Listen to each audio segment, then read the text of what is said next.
అస్మద్గురుభ్యో నమః. శ్రీమతే రామానుజాయ నమః. శ్రీమన్నారాయణ చరణౌ శరణం ప్రపద్యే.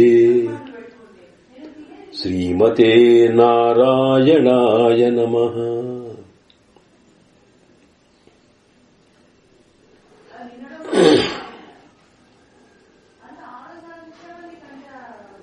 కృష్ణం కమలపత్రాక్షం పుణ్యశ్రవణకీర్తనం వాసుదేవం జగద్యోనిం నౌమి నారాయణం హరిం. కృష్ణాయ వాసుదేవాయ హరయే పరమాత్మనే. కృష్ణాయ వాసుదేవాయ హరయే పరమాత్మనే. ప్రణతః క్లేశనాశాయ గోవిందాయ నమో నమః. కృష్ణాయ వాసుదేవాయ హరయే పరమాత్మనే. ప్రణతః క్లేశనాశాయ గోవిందాయ నమో నమః. శ్రీకృష్ణ పరబ్రహ్మణే నమః. నీలాతుంగస్తనగిరితటీ సుప్తం. నీలాతుంగస్తనగిరితటీ సుప్తం ఉద్బోధ్య కృష్ణం పారార్త్యం స్వం శృతిశతశిరసిద్ధం అధ్యాపయంతి. సోచ్ఛిష్టాయాం స్రజనిగలితం యా బలాత్కృత్య భుంక్తే గోదా తస్యై నమైదమిదం భూయయేవస్తు భూయః. గోదా తస్యై నమైదమిదం భూయయేవస్తు భూయః. ఆండాళ్ దివ్య తిరువడిகளே శరణం. ஒருத்தி மகனாய் பிறந்த ஒருத்தி மகனாய் பிறந்து ஓரிரவில் ஒருத்தி மகனாய் ஒளித்து வளர. ஒருத்தி மகனாய் பிறந்து ஓரிரவில் ஒருத்தி மகனாய் ஒளித்து வளர. தரிக்கிலானாகி தான் தீங்கு நினைந்த கருத்தை பிழப்பித்து கஞ்சன் வயிற்றில் நெருப்பென்ன நின்ன நெடுமாலே. உன்னை அறுத்தித்து வந்தோம் பறை தருதியாகில் திருத்தக்க செல்வகமும் சிவகமும் யாம் பாடி வருத்தமும் தீருந்து மகிழ்ந்து வேறோரெம்பாவாய். ஒருத்தி மகனாய் பிறந்து ஓரிரவில் ஒருத்தி மகனாய் ஒளித்து வளரா. தரிக்கிலானாகி தான் தீங்கு நினைந்த கருத்தை பிழப்பித்து கஞ்சன் வயிற்றில் நெருப்பென்ன நின்ன நெடுமாலே.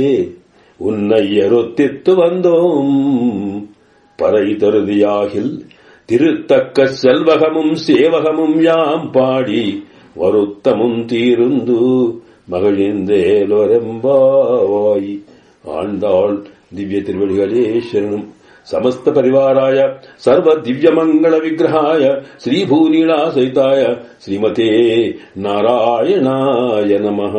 శ్రీమన్నారాయణ చరణౌ శరణం ప్రపద్యే. శ్రీమతే నారాయణాయ నమః. హరి ఓం.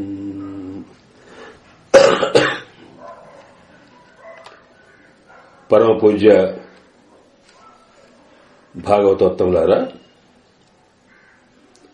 ఈరోజు మనం ఆండాళ్ తల్లి కృప చేసిన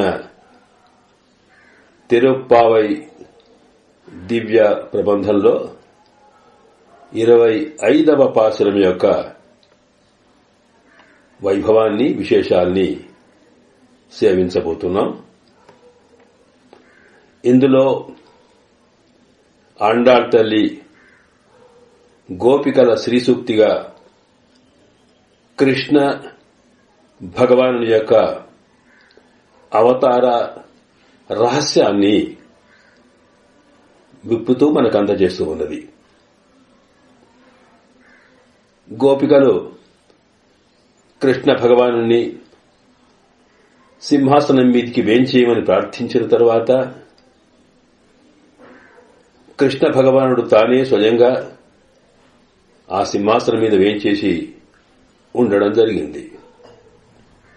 ఆ సందర్భంలో స్వామిని ఏ ఏ విషయాలలో ప్రార్థించాలో, ఏమేమి అడగాలో అనుకున్న గోపికలకి అన్నీ మర్చిపోయి కృష్ణ భగవాను యొక్క దివ్య మంగళ విగ్రహాన్ని సేవించుకున్నప్పుడు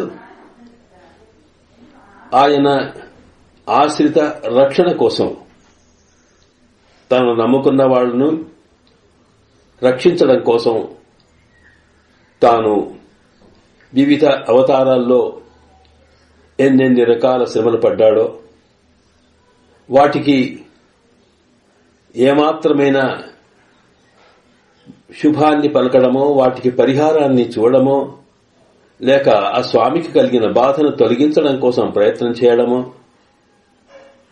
ఏ భక్తులు చేయలేదే అనే విషయం గుర్తుకొచ్చి, స్వామి, ఈ లోకంలో ఉన్న మా కోసం ఇన్ని రకాలుగా నీవు శ్రమలు పడ్డావా? అయ్యయ్యో, నీకు శుభం కలగడమే మాకు ముఖ్యమయ్యా. నీవు బాగుంటే లోకమంతా బాగుంటుంది అంటూ తమ కోసమంటూ ఏది లేకుండా పరమాత్మ కృష్ణ భగవాను యొక్క క్షేమమే ఆయన ఉనికియే లోకానికి అవసరమని అక్కడ వారు మంగళాశాసనం చేశారు. గోపికల యొక్క ప్రేమ ఎంత గొప్పదంటే, ఆ ప్రేమ తత్వంలో వాళ్ళు ఏ కాలంలో ఉన్నారో, ఏ లోకంలో ఉన్నారో అన్నీ మర్చిపోయినారు. కృష్ణుడిని చూడగానే ఆయన శ్రీమన్నారాయణుడి అవతారమని భావించి, శ్రీమన్నారాయణుడు తాను వివిధ యుగాల్లో రకరకాల అవతారాల్ని ఎత్తినవన్నీ కూడా వాళ్ళు మానసికంగా సాక్షాత్కరించుకుంటున్నారు. వాళ్ళు ఎక్కడున్నామో మరిచిపోయి రాముడి తత్వాన్ని దృష్టిలో పెట్టుకునేటప్పుడు సాక్షాత్తుగా రాముని కాలంలోనే ఉన్నట్టుగా, అంతకన్నా ముందు వామనుని అవతార సందర్భంలో అది గమనించినప్పుడు తాము అక్కడే ఉన్నట్టుగా, ఆ తర్వాత ఈ కృష్ణ అవతారంలోకి వచ్చినప్పుడు ఇక్కడే ఉన్నట్టుగా, ఇలాగా మానసికంగా ప్రేమమయమైన స్థితిలో స్వామికి తాము ఆయా దశల్లో, ఆయా యుగాల్లో తాము ఉండి వారికి మంగళాశాసనం చేస్తున్నట్టుగా భావిస్తూ అడిపోత్తి అని చెప్పి ఇలాగా కృష్ణ భగవాను యొక్క మంగళాశాసనం చేసినారు. మంగళాశాసన పాఠ్యులు వాళ్లే కాదు, ఆండాళ్ తల్లి తాను ఈ లోకంలో ఈ కలియుగంలో ఉన్నప్పటికీ కూడా ఇక్కడ స్వామి తాను విభవ అవతారం కాకుండా అర్చామూర్తిగా వేంచేసి ఉన్నాడని తెలిసి కూడా అదంతా మరిచిపోయి తాను ఈ అర్చామూర్తిలోనే శ్రీమన్నారాయణుడు అవతరించినటువంటి రకరకాల అవతారాల్లో ఉండేటువంటి శ్రమల్ని తాను ఎలా పడ్డాడో అవన్నిటినీ తాను అర్చాస్వరూపం ముందే ఉండి అనుభవిస్తూ వచ్చింది ఇంతకు ముందున్న పాశురాల్లో. అందువల్లే స్వామి దివ్య మంగళ విగ్రహం ఎక్కడ కనిపించినా వారి సౌకుమార్యానికి, వారికి ఉండవలసిన సౌందర్యానికి ఎలాంటి హాని కలగకూడదని మంగళాశాసనం పాడమనేదే మన ప్రథమ కర్తవ్యము అని మన ఆండాళ్ తల్లి కృష్ణ భగవానునికి గోపికల ద్వారా చేసిన మంగళాశాసనం ద్వారా మనకు అర్థం చేయించింది. అంది బులహమనందారి దాంట్లో. ఆ తర్వాత ఇక్కడ కృష్ణ భగవానుడు సింహాసనం మీద వేంచేసిన తర్వాత ఆయన అడిగాడు, ఏమయ్యా మీరంతా ఏదో అడుగుదామన్నారే, యాంబంద కార్యం ఆరాయిందరుడు సీర్య సింహాసనత్తిరుందు యాంబంద కార్యం ఆరాయిందరుడు. ఈ సింహాసనం శ్రేష్టమైన సింహాసనం ఇది, మీకోసం ప్రత్యేకమైన విశిష్టమైనటువంటి సింహాసనం ఇది. ఆ సింహాసనం మీదకి వచ్చి కూర్చున్న తర్వాత అక్కడ మీరు మా సంగతి తెలుసుకోవడం, మీరు కృప చేయడం, మేమేదో చెప్పడం జరుగుతుంది అన్నారే, మరేంటి ఇప్పుడేమీ అడగడం లేదు అన్నాడు కృష్ణుడు. నిజానికి పాపం మా కోసం ఎంత శ్రమపడి వచ్చారో, ఎప్పుడో లేచి ఎక్కడ దాకా నడిచి ఇక్కడ దాకా వచ్చారే, పోరి ఇప్పుడైనా సరే మీ వచ్చిన పని ఏమిటో చెప్పమని అడిగాడు ఆయన. అడిగితే అక్కడ స్వామి, ఇదిగో మేము నీకోసం రావడం అనేది మాకేమి శ్రమ కాదు, నీ మీద ఉన్న మా ప్రేమ, మా భక్తి, మాకుండేటువంటి ఒక అనుబంధము కారణంగా మేము నడిచి వచ్చిన ఇన్ని శ్రమలు పడ్డా మీకు మీ విషయంలో గానం చేస్తూ మీ కళ్యాణ గుణానుభవం చేస్తూ అలాగ వచ్చాము తప్ప మాకు శ్రమ అంటూ లేదు స్వామి. కానీ ఇదిగో మీరు ఎంత శ్రమపడ్డారు మా కోసము అని అంటూ ఆ స్వామి శ్రీవైకుంఠనాథుడు కృష్ణుడిగా ఈ లోకంలో అవతరించడం కోసం ఎన్ని రకాల తాను శ్రమపడ్డాడో అదంతా ఒకసారి అనుభవిస్తున్నారు గోపిగరు ఇందులో. ఇంతకు ముందేమో కృష్ణ భగవాను యొక్క దివ్య లీలల్ని, ముఖ్యంగా వీర చరిత్రల్ని వాళ్లు గానం చేస్తూ వచ్చారు. అంటే గుణ అనుభవం పరమాత్మది జరిగిందన్నమాట. అందులో అన్నిటికన్నా ముఖ్యమైన గుణం శ్రీకృష్ణునికి ఏమిటో దాన్ని ఇక్కడ స్పష్టపరుస్తున్నారన్నమాట. పరమాత్మ ఎన్నో అవతారాలు ఎత్తాడు. ఎన్ని అవతారాలు ఎత్తినా ఒక్కొక్క అవతారము ఆ స్వామి యొక్క ఒక్కొక్క కళ్యాణ గుణాన్ని లోకానికి తెలపడం కోసమే వచ్చింది అని అవతార తత్వాన్ని తెలుసుకున్న మన పూర్వాచార్యులు వివరిస్తూ వచ్చారు. లక్ష్మీ నృసింహనుగా స్తంభంలో నుండి తాను ఆవిర్భవించిన స్వామి అవతారం అది వాత్సల్యపూర్ణ అవతారము అన్నారు. అంటే ప్రహ్లాదుని మీద ఉండేటువంటి అత్యంతమైన ప్రేమగా ఒక సామాన్యమైన ఒక దూడపైన, అప్పుడే కన్న దూడపైన కన్నటువంటి ఆవుకి, ఈనిన ఆవుకి ఎంత ప్రేమ ఉంటుందో అంతకన్నా ఎక్కువ ప్రేమ కలిగి ఉండడం వాత్సల్యం అంటాం. ఆ ప్రహ్లాదునికి హిరణ్యకశ్యపుడి వల్ల కలుగుతున్న వివిధ రకాల బాధలను సహించలేక అత్యంతమైన ఉద్రేకంతో స్వామి స్తంభాన్ని చీల్చుకుని వచ్చాడు అన్నామే, అది నరసింహావతారము పరమాత్మలో ఉండేటువంటి వాత్సల్యం అనేటువంటి కళ్యాణ గుణాన్ని నిరూపిస్తుంది. అలాగే రామచంద్రుడిగా తాను అవతరించినప్పుడు ఆ రాముడిలో ఆశ్రిత వాత్సల్యము అనేది ప్రధానంగా కనిపిస్తుంది.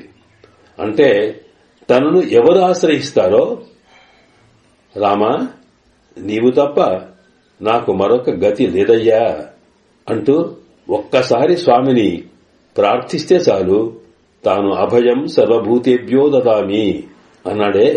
ఒకసారి కృదేవ ప్రపన్నాయి, ఒకసారి వచ్చి స్వామి అని ఆ స్వామిని ప్రపత్తి చేస్తే ఎవరైనా సరే సకల లోకల్లో ఉండే సకల జీవులకి నేను అభయాన్ని భయం లేకుండా వాళ్లకు కావలసినటువంటి రక్షణ ఇస్తాను అని రామచంద్రుడు చెప్పడం, దాన్నే సీతమ్మ తాను రావణాసురుడితో చెప్పేటప్పుడు కూడా విదితః సహి ధర్మజ్ఞః శరణాగత వత్సలః, ఆయన ధర్మజ్ఞుడయ్యా, శరణాగతి అయిన వాళ్లలో వాత్సల్య గుణం కలిగి ఉంటారు అని చెబుతూ రామచంద్రుణ్ణి ఆశ్రిత వాత్సల్య గుణం అనేది చెప్పడం అన్నమాట. నరసింహస్వామికి ప్రహ్లాదుని విషయంలో వాత్సల్యం ఉన్నా ప్రహ్లాదునిలో విశ్వాసం మాత్రం ఉండేది. ఆ స్వామి నీవు తప్ప నాకు మరొకటి లేదు అనేటువంటి ప్రపత్తి చేయకపోయినా ఆయనలో జ్ఞానము కలగడం వల్ల, అంటే అది భగవత్ కృప వల్లనే సర్వవ్యాపకుడైన సర్వేశ్వరుడు అంతటా ఉన్నాడు అనే జ్ఞానంతో ఆయన విశ్వాసం కలిగి ఉంటే అదే తన వాత్సల్యానికి మూల కారణమైంది. ఇక్కడ రామచంద్రుడి విషయంలో ఎవరు వచ్చి ఎంతటి ఆపత్తులో ఉన్నప్పటికీ కూడా వాడు వచ్చి ఒకసారి స్వామి నీవు తప్ప మరొకటి ప్రపత్తి చేస్తే చాలు, అంటే స్వామి పాదాల మీద పడి లేక స్వామిని కనీసం నోటితో ప్రార్థించినా వాడిని రక్షిస్తానంటూ తనకు ఉండేటువంటి వాత్సల్య గుణాన్ని చూపించాడు రామచంద్రుడు. అన్నిటికన్నా ఎందుకంటే తనను ఆశ్రయించిన వాళ్ళకన్నప్పుడు ఒకసారి రావణాసురుడు ఈ రావణ వధ కోసము రామచంద్రుడు తన వానర సైన్యంతో భారతదేశం సముద్రం యొక్క ఉత్తర భాగంలో తాను విడిది చేసిన సందర్భంలో ఆ వైపు దక్షిణంలో ఉండేటువంటి లంకలో ఉన్న రావణుడట ఆయన పైకి ఎక్కి ఆ త్రికూట పర్వతం మీద ఎక్కి ఒకసారి చూచి తన పైనుంచి అసలు ఏమిటి ఇక్కడ వానసైన్యం ఎట్లా ఉంది ఏదో అనుకున్నాడో లేక విహరించడానికి పైకి వెళ్తేనట యువతల ఈ వానర శిబిరంలో ఉన్న సుగ్రీవుడు ఒకసారి వాడిని చూశారట. ఇక్కడి నుంచి కనిపించి ఆ రావణాసురుని మొట్టమొదటిసారి చూడగానే వీడిలో ఉద్రేకం పెరిగిపోయి అమాంతంగా ఈ ఉత్తర భాగం నుంచి దక్షిణ భాగంలో సముద్రం అవతల ఉన్నటువంటి రావణాసురుని మీదికి లంఘించాడు, దుంకాడట. దుంకి వాడిని కొరికి ఏదో చేసినాడు. ఆ తర్వాత రావణాసురుడు వాడిని బాగా ఎదుర్కొన్నాడు. ఇద్దరు కూడా ఒకరికొకరు ముష్టాముష్టిగా యుద్దం చేసినట్టు చేస్తే చిట్ట చివరికి రావణాసురుడి దెబ్బకు మళ్లీ సుగ్రీవుడు అక్కడి నుంచి అమాంతంగా ఇటు వచ్చి ఉత్తర తీరులో పడ్డాడట. అప్పుడు రాముడు అన్నాడట, ఏమయ్యా సుగ్రీవా, ఇదేం పనయ్యా, నిజంగా మనం చేయాల్సిన పని అది కాదే. ఎందుకనకంటే ఒకవేళ నీవు అనుకోకుండా ఇంత ఉద్రేకంతో రావణాసురుని పడితే ఒకవేళ నీకేమైనా హాని జరిగితే అప్పుడు ఏం జరిగేది నాకు. అందువలన ఏమైనా నీకు ప్రమాదం జరిగినట్టే కింకార్యం సీతయా మమ, నాకు సీత అక్కర్లేదు, లక్ష్మణుడు ఎవరు అక్కర్లేదు, నీకే ఇలా జరిగినట్టుంటే ఏమైనా సరే హాని జరిగినట్టుంటే మరి సీతమ్మతో కూడా నాకేం పని, అట్లా ఏదే కనుక ఇదేనా అన్నాడట. అంటే తన దగ్గర ఉన్నటువంటి సుగ్రీవుని మీద, అంటే ఏ సీతమ్మ కోసం తాను అక్కడ దాకా వెళ్తున్నాడో, ఏ సీతమ్మ కోసం తాను పరితపించాడో అలాంటి సీతమ్మ కోసం సహాయం చేయవచ్చిన సుగ్రీవుడి మీద మరింత ప్రేమ పెరిగి వాత్సల్యం పెరిగి ఒకవేళ ఏమైనా నీకు జరిగితే నాకు సీతతో ఏం పని అన్నాడే. అంటే అంతటి సీతమ్మ కన్నా తన ప్రాణానికి ప్రాణంగా భావించే సీతమ్మ కన్నా కూడా ఎక్కువగా సుగ్రీవుడి మీద వాత్సల్యం చూపించాడు. ఇలాగా ఎక్కడ పడితే అక్కడే తనను ఆశ్రయించిన వాళ్ల మీద వాత్సల్యం చూపగలిగేటువంటి శక్తి సంపన్నుడు దయామయుడైన వాడు రామచంద్రుడు. కనుక రామావతారం అనేది ఆశ్రిత వాత్సల్యాన్ని చూపడానికి వచ్చిందట. మరి కృష్ణావతారంలో అది ఆశ్రిత వాత్సల్యమే కాదు, ఆశ్రిత వ్యామోహమట. వ్యామోహం అంటే పిచ్చి ప్రేమ, విశేషమైన మోహము. మోహము అంటే మనకి దేని మీద మనసు ఉంటుందో అది తప్ప మిగతాది ఏది కనిపించదు, వినిపించదు, మనసుకు అనిపించదు. అదే ఎక్కడ చూసినా అది అనిపిస్తుంది. అంతటి ప్రేమకి వ్యామోహము అని పేరన్నమాట. ఈ పరమాత్మకి ఈ వాత్సల్యం కన్నా వ్యామోహం లేదంటే విడవరాని స్థితి అన్నమాట. వాడు ఎలాంటి వాడైనా సరే వాడు తనవాడు అనుకున్నట్టయితే వాడి కోసం ఏదైనా చేయగలగడం లక్షణం స్వామికి ఉందట కృష్ణావతారంలో. కనుక ఆశ్రిత పరతంత్రత, ఆశ్రిత వ్యామోహము అని ఈ రెండు లక్షణాలు కళ్యాణ గణములైన కలిగిన పరమాత్మకి ఉన్నాయి. కనుక వాటిని దర్శింపచేయడం కోసమే కృష్ణావతారం వచ్చింది అని పెద్దలు మనకు చెబుతూ ఉంటారు. కనుక ఆశ్రిత పరతంత్రత, ఆశ్రిత వ్యామోహం అనేది. ఈ ఆశ్రిత పరతంత్రత అంటే ఏమిటి? తనను ఎవడైతే ఆశ్రయిస్తాడో వాడి కోసము తాను సర్వవిధములా వాడికి లొంగిపోతాడు, వాడికే సేవకుడై ఉంటాడు. వాడు ఎట్లా చెప్తే ఎట్లా నడుస్తాడు. తాను లోకానికి యజమానైనా తన యాజమాన్యాన్ని పోగొట్టుకుని ఎవరు తనను ఆశ్రయిస్తారో వాళ్ల కోసము తానే సేవకుడిగా ఉంటాడట. ఇది ఆశ్రిత పారతంత్ర్యం అనేది. స్వతంత్రుడైన పరమాత్మలో పారతంత్ర్యం వస్తూ ఉందట. అది మనకి అర్జునుడికి తాను రథసారథిగా ఉన్నప్పుడే స్పష్టపరిచింది. అందువల్లనే భగవద్ రామానుజుల వారు శ్రీ భగవద్ గీతా భాష్యానికి వ్యాఖ్యానం రాస్తున్న సందర్భంలో అసలు ఎందుకొరకు కృష్ణ భగవానుడు అర్జునుని యొక్క రథసారథిగా వేంచేసి ఉన్నాడు అని అంటే, ఆశ్రిత పారతంత్ర్యం అనేది పరమాత్మ తనను ఆశ్రయించిన వాళ్లకు ఎంత పరతంత్రుడై ఉంటాడో లోకానికి తెలపడం కోసమే అక్కడనట సర్వలోకానికి కూడా కనిపించేట్టుగా చేశాడు అని అక్కడ వారి వ్యాఖ్యానాలు వివరిస్తారు. అంటే కృష్ణ భగవాను యొక్క ముఖ్య తత్వంలో ఆశ్రిత పరతంత్రత అనేది అర్జునుడికి రథసారథిగా ఉండడమే తాను స్పష్టపరిచాడట. ఇక అతనికున్న ఆశ్రిత వ్యామోహము అంటే తనను నమ్ముకున్న వాళ్ల మీద విడివరానటువంటి పిచ్చి ప్రేమ. వాడు కొట్టినా, వాడు తిట్టినా, వాడు ఏది చేసినా, దూరం కొట్టినా కాని విడవలేకుండా వాళ్ళనే పట్టుకుని వాళ్ల కోసమే తిరుగుతూ వాడు ఏది చేసినా సహిస్తూ ఉండగలిగేటువంటి ప్రేమ, అత్యంతమైనటువంటి ప్రేమ అయితే ఉందో దాన్ని వ్యామోహం అంటాం. అలాంటి వ్యామోహం అనేది పరమాత్మకి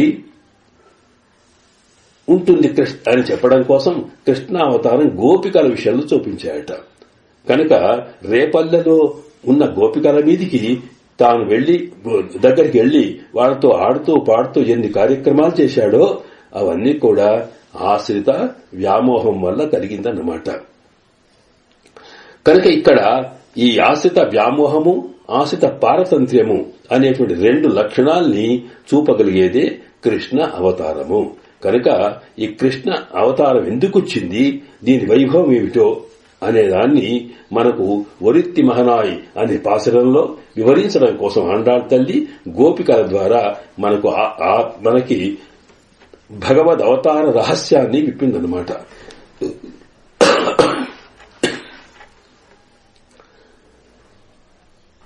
మనం గమనించాల్సిన అవసరం ఏమిటంటే, పరమాత్మ కృష్ణ అవతారం కన్నా ముందు ఎన్నో అవతారాలు ఎత్తాడు.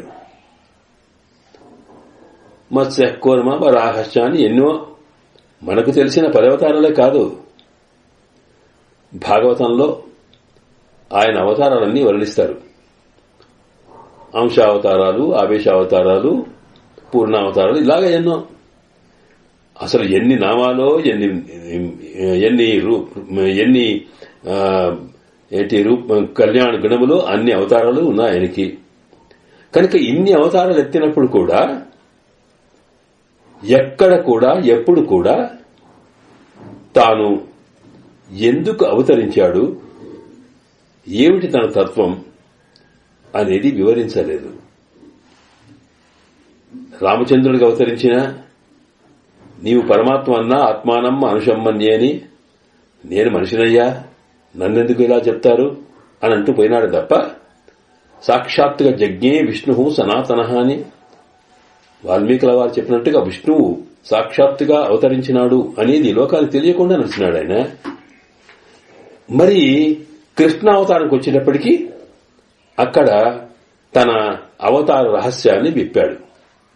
నేనెందుకు వస్తున్నాను, సంభవామి యుగే యుగే అన్నాడే, మాటి మాటికి ఎందుకు వస్తున్నాను, ఎందుకు అవతరిస్తాను అనేది కృష్ణావతారంలో భగవద్గీత ద్వారా మనకు అవతార రహస్యం చెప్పాడనమాట. ఇలా చెప్పడానికి ముఖ్య కారణం ఏమిటంటే, కృష్ణ అవతారం తర్వాత ఇక మరో అవతారం అంటూ లేదు. అంటే విభవ అవతారాలు లేవన్నమాట. మనకు తెలిసిన అవతారాలు, కనిపిస్తున్న అవతారాలు రెండు. ఒకటి విభవ అవతారము, రెండవది అర్చ అవతారము. విభవ అంటే తన వైభవాన్ని తాను స్వయంగా ఈ లోకంలోకి వచ్చి అందరికీ కనిపిస్తూ, తాను మాట్లాడుతూ, ఆడుతూ, పాడుతూ, తిరుగుతూ, వాడితో పాటు అన్ని రకాల తాను వ్యవహరిస్తూ ఉండేటువంటి, అలా చేస్తూ తనకున్న వైభవాన్ని చెప్పేటువంటి అవతారానికి విభవ అవతారం అంటాం. అంటే రామ అవతారంలో రాముడు వచ్చి ఎన్ని పనులు చేశాడో ఆ సందర్భంలో రాముడిగా వచ్చిన పరమాత్మక అవతారానికి విభవ అవతారం అంటాం. అలాగే కృష్ణుడిగా గోపికల కాలంలో వచ్చినటువంటి స్వామికి విభవ అవతారం అంటాం. కానీ ఇప్పుడు మనం సేవిస్తుంది అర్చ అవతారము. అంటే మనము అర్చించడానికి, పూజించడానికి, పరమాత్మను సేవించుకోవడానికి మన ఇష్ట ప్రకారము మనము సిద్ధపరచుకున్న స్వామి యొక్క రూపంలోకి, విగ్రహంలోకి పరమాత్మ తత్వాన్ని అందులోకి చేర్చితే అక్కడ భగవత్ స్వరూపం ఏర్పడముందే దాన్ని అర్చ అవతారం అంటాం. అంటే అర్చామూర్తిగా తాను అవతరించాడని అర్థం అన్నమాట. కనుక మనకు తెలిసిన లేదా మనకు అర్థమయ్యేది రెండు అవతారాలు ప్రధానం, విభావతారం, అర్చావతారం. కనుక ఇక్కడ గోపికల కాలంలో విభవావతారం ఉంటే, ఆండాళ్ తల్లి కాలంలో కోవెల్లో వేంచేసి ఉండేటువంటి అర్చామూర్తియే అర్చావతారం చెప్పుకోవడం జరిగింది. కనుక అవతార రహస్యం అన్నప్పుడు విభవ అవతారములే కాకుండా అర్చామూర్తిగా కూడా ఆయన ఎందుకు అవతరిస్తాడు, దానివల్ల తాను ఏమి సాధించదలుచుకున్నాడు, దీంట్లో అంటే విభవ అవతారంలో, కృష్ణ అవతారంలో ఆశ్రిత పారతంత్ర్యము, ఆశ్రిత వ్యామోహం ఉంటే ఈ అర్చారూపంలో వచ్చినటువంటి స్వామి అంటే మనం ఏ రూపం కావాలనుకుంటే ఆ రూపంలో వస్తాడే. యో యామ్యాం తనుం భక్తః శ్రద్ధయా అర్చితుం ఇచ్చతి. అర్జున చెప్పాడు భగవద్గీతలో, ఏ రకమైన రూపాన్ని తాము శ్రద్ధతో పూజించాలి అనుకుంటాడో ఆయా రూపంలోకి నేను అందులో ప్రవేశించి దాన్ని తన్మయం చేస్తాను. అంటే పరమాత్మగా నేను అక్కడ భాషిస్తాను అని చెప్పుకున్నాడు అక్కడ. కనుక ఇక్కడ ఏ రూపాన్ని పొందినా ఆ స్వామిని మనం సేవించే సందర్భం వచ్చినప్పుడు అలాగ ఎందుకు తాను అర్చరూపాలు వచ్చాడంటే పరమాత్మలో ఉండే అన్నిటికన్నా గొప్ప గుణము సౌలభ్యము. అంటే సులభంగా మనకు అందడం అన్నమాట. భగవంతుడిలో 2 లక్షణాలున్నాయి. ఒకటి అందరికన్నా గొప్పవాడైన, దాన్నే అణోరణీయాన్ మహతో మహీయాన్ అంటుంది ఉపనిషత్తు. మహతో మహీయాన్ అంటే లోకములో మనకు కనిపిస్తున్నా కనిపించని, ఊహకందని, ఊహకందేటువంటి ఏ వస్తువులున్నాయో, ఏ తత్వాలున్నాయో వాటన్నిటినీ మహత్తులు అంటామే. వాటి కన్నా కూడా పైన ఉన్నవాడు. అందువల్ల ఆయన అందరికన్నా గొప్పవాడు కనుక పరాత్పరుడు అనేటువంటి పరాత్మము ఒక లక్షణం. అలాగే తాను తలచుకుంటే గణోరణీయాన్ అంటే లోకములో చిన్నగా ఉన్న దానిలో కన్నా కూడా చిన్నగా ఉండి అందరికీ అందుబాటులో ఉంటాడు అనేది ఇది 2వ లక్షణం. కనుక ఒకటి పరత్వము, 2వది సౌలభ్యము అని 2 దృష్టిలో అంటే పరమాత్మకు ఉన్నటువంటి అత్యంతమైన గొప్ప లక్షణం పరత్వమైతే అది వైకుంఠనాథుల్లో కనిపిస్తుంది, లేదా సర్వవ్యాపకుడైన పరమాత్మలో కనిపిస్తుంది. అలా కాకుండా తాను ఇక్కడ ఇక సులభమనేటువంటిది లాస్ట్ అన్నమాట.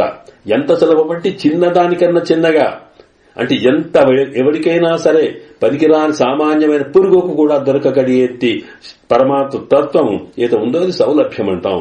ఈ సౌలభ్యమును చూపించడం కోసమే అర్చా మూర్తిగా తాను అవతరిస్తాడు.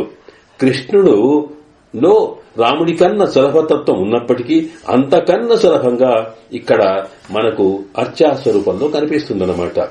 అందువల్లనే కృష్ణ భగవానుడు అంత సులభుడై ఉన్నప్పటికీ కూడా తాను ఆయన అవతరించిన కాలంలో కొంతమంది ఆయనను సామాన్య వ్యక్తిగాను భావించడం, అంతకన్నా మరింతగా తమకన్నా తక్కువగా భావించే స్థితిలో వచ్చినప్పుడు అవజానంతి మా మూఢా మానుషింతనుమాశ్రితం పరం భావమజానంత. ఏమిటి వీళ్ళంత మూర్ఖులు, నేను ఇక్కడ దాకా పరాత్పరుడై సర్వశక్తుల మంత్రులై వచ్చినా నన్ను వీళ్ళు అర్థం చేసుకోవడం లేదే అని బాధపడ్డాడు భగవద్గీతలో.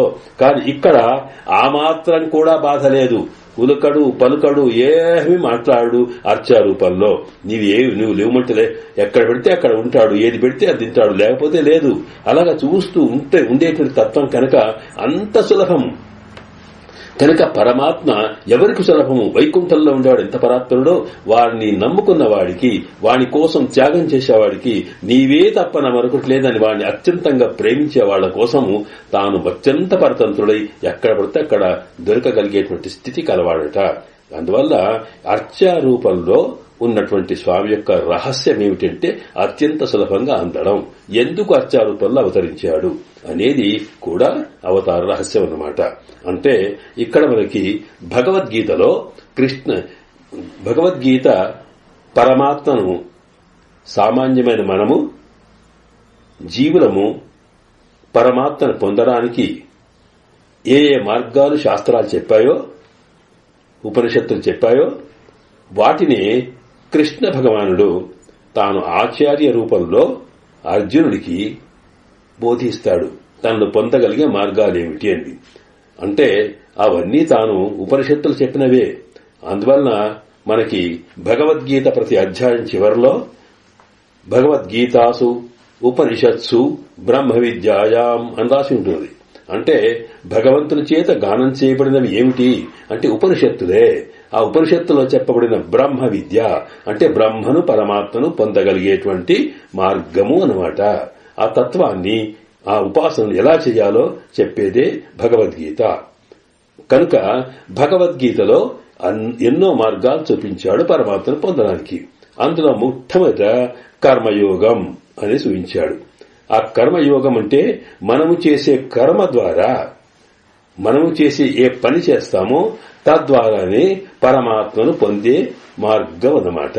ఆ తర్వాత జ్ఞానయోగం, భక్తి యోగం ఇవన్నీ చెప్పాడు. అంటే మనము చేసే పని ఏంటి? స్వకర్మణ తమభ్యర్చ సిద్ధిం విందతి మానవ. అర్జున, ఏ అవసరాలు లేవు. ఎవరెవరు ఏ ఏ వృత్తిలో ఉంటారో, ఎవరెవరికి వర్ణ ఆశ్రమ ధర్మాలున్నాయో వాటిని భగవత్ ప్రీతి కోసం, భగవత్ కైంకర్య రూపంలో, పరమాత్మ ఆజ్ఞా రూపంలో నిష్కామంగా ఎవరైతే వాటిని ఆచరిస్తారో తద్వారా పరమాత్మ సంతోషపడి ఆయన వారికి కావలసిన అనుగ్రహాన్ని కృప చేస్తాడు అనేది తాను చెప్తూ, అందువల్ల స్వకర్మణ నీకుండే ఏ కర్మ ఉందో, నీవు చేసేటువంటి వృత్తి ఏదో తద్వారా తం అర్చ ఆ భగవంతుని యొక్క అర్చారూపంలో చేస్తే తప్పకుండా లభిస్తాడు అనేది కర్మయోగం యొక్క ముఖ్య లక్ష్యం అన్నమాట. అంటే ఇది మనం చేసే పని స్వార్థం కాకుండా పరమార్థ దృష్టిలో చేయడం. దానికి అనేకమైన ఉదాహరణలున్నాయి. మనం వాటిని జీవితంలో ఎట్లా ఆచరించవచ్చునో, మనం సాధారణంగా సంసారంలో ఉన్నాం కనుక అనేక సమస్యలుంటాయి. వృత్తిరీత్యా అనేక ప్రశ్నలు, సమస్యలు వస్తాయి. వాటిని చేస్తూనే మరి పరమాత్మ ఇట్లా పొందాలి. సామాన్యంగా సంసారానికి అతీతులైన సన్యాసులో లేకపోతే జ్ఞానులో తపస్సు చేసిన వాళ్ళు ఉండొచ్చు. అడవిలోకి వెళ్లి వాళ్ళు సర్వసంగత్యాగం చేసి ధ్యానం ద్వారా పరమాత్మను పొందొచ్చు. లేక యజ్ఞయాగాల ద్వారా ఏది చేసినా అవన్నీ మనం చేయలేము కదా. మనకు ఉండేటువంటి అనేక రకాల సమస్యలున్నాయి. ఇక్కడ వృత్తి ధర్మాలున్నాయి. మరి మన సంగతి ఏమిటి అనే దానికి మొదలే చెప్పేశాడు. అర్జునా, నీవు యుద్ధం చేస్తే యుద్ధం ద్వారానే నీవు మోక్షం పొందొచ్చు. అలాగే ఎవరు ఏ వృత్తిలో ఉంటే, అది ఇంట్లో ఉండే గృహిణి కావచ్చు, బయట ఉండేటువంటి వృత్తికారులు కావచ్చు, లేకపోతే ఎవరెవరు ఏ వృత్తిలో ఉన్నా సరే అది పరమాత్మ సేవా రూపంలో చేసినప్పుడు తప్పకుండా పరమాత్మ అనుగ్రహం కలిగి వాడికి మోక్షం లభిస్తుంది అనేదే కర్మయోగం యొక్క ముఖ్య లక్ష్యం అనుకోండి. అదంతా చాలా వివరిస్తాడు దాంట్లో. ఆ వివరించే సందర్భంలో ఒక మాట అన్నాడు ఆయన. ఏంటంటే, ఈ భగవద్గీత యొక్క 4వ అధ్యాయంలో మొట్టమొదటి చెబుతూ, ఇదిగో అర్జున, దీన్ని కర్మయోగం అన్నామే, ఇది సామాన్యమైనటువంటి లౌకిక జీవితం గడిపే వాళ్ల కోసం ఏర్పడిన మార్గమయ్యా ఇది. అందువల్లే ఈ కర్మయోగం ద్వారానే ఆస్థితా జనకాదయ, జనక మహర్షి లాంటి రాజులంతా కూడా, అంటే రాజ్యభారం కలిగిన వాళ్లు, పరిపాలన బాధ్యత కలిగిన వాళ్లు కూడా తమ పరిపాలనను భగవద్ అంకితంగా చేస్తూ భగవద్ ఆజ్ఞారూపంలో చేస్తే ఆ రకంగా వాళ్లు కూడా ముక్తిని పొందొచ్చు అనేది జనక మహారాజు లాంటి వాళ్ళ ఉదాహరణని చూపిస్తాడులా. చూపించేసి, ఇది ఈనాడు కొత్తగా నేను చెప్పింది కాదయ్యా, ఎందుకనకంటే అది ప్రాచీన కాలం నుంచి కూడా ఉంది. ప్రాచీన కాలం అంటే ఎప్పటి నుంచో ఉందయ్యా. ఆ ఎప్పటి నుంచో ఉండడం కూడా అప్పుడు చెప్పింది నేనే, ఇప్పుడు నీకే చెబుతున్నాను అంటూ నేను ఈ మనము మన వృత్తి ద్వారా భగవదంకితంగా చేసే వృత్తి ద్వారా పరమాత్మను ఎట్లా పొందొచ్చునో అనే దాన్ని నేను ఇప్పుడు కాదయ్యా ఎప్పుడో చెప్పాను. అంటే ఇమం వివస్వతే యోగం, ప్రోక్తవాన అహమం వ్యయం అని ప్రారంభం చేస్తాడు. ఇమం యోగం, ఈ దీన్ని అంటే నీవు చేసి నీ కర్మ ద్వారానే నీ వృత్తి ద్వారానే పరమాత్మను ఎట్లా పొందవచ్చుననేటువంటి మార్గాన్ని ఉపాయాన్ని ఇమం యోగాన్ని వివస్వతే, నేను మొట్టమొదటి సూర్యునికి చెప్పానయ్యా అన్నాడట. ప్రోక్తవాన్ అహం అవ్యయం యోగం, అసలు ఎలాంటి ఏమాత్రం నష్టం లేకుండా ఉండేటువంటిది తప్పనిసరిగా ఫలితాన్ని ఇవ్వగలిగేటువంటి మార్గం ఇది, నేను మొదట సూర్యునికి చెప్పాడన్నాడు. అంటే ఏమిటి? సూర్యుడు కర్మసాక్షి కదనండి. సూర్యుడు తన వృత్తి ప్రకృతిలో తన యొక్క ధర్మాన్ని చేయడం వల్ల సూర్యునికి అంతర్యామిగా నారాయణుడే ఆయనలో వేంచేసి ఉండడం మనం చూస్తాం. కనుక ఇలాగ అక్కడి నుంచి ప్రారంభించి చెప్పాను అంటూ అక్కడి నుంచి కూడా అందరూ ఆచరిస్తూ వచ్చాడు. మధ్యాహ్నం కొంత దానికి ఆటంకం కలిగి మళ్లీ నీకు ఒకసారి చెబుతున్నా అన్నాడు కర్మయోగాన్ని గురించిన వైభవాన్ని చెబితే, అప్పుడు ఆయనకి ప్రశ్న వచ్చింది అర్జునుడికి, ఏమయ్యా కృష్ణ, నువ్వు ఈ మాట మాట్లాడుతున్నావు, నిజంగా కూడా ఇది నీవు నాతో పాటే ఇక్కడ పుట్టావు కదా, నాకన్నా 2-3 ఏళ్లు పెద్దగా, మన ఇద్దరం కలిసే ఉన్నాం, మాట్లాడుకుంటున్నాం, ఆడుకున్నాం, పాడుకున్నాం, ఒక దిక్కున్నాం.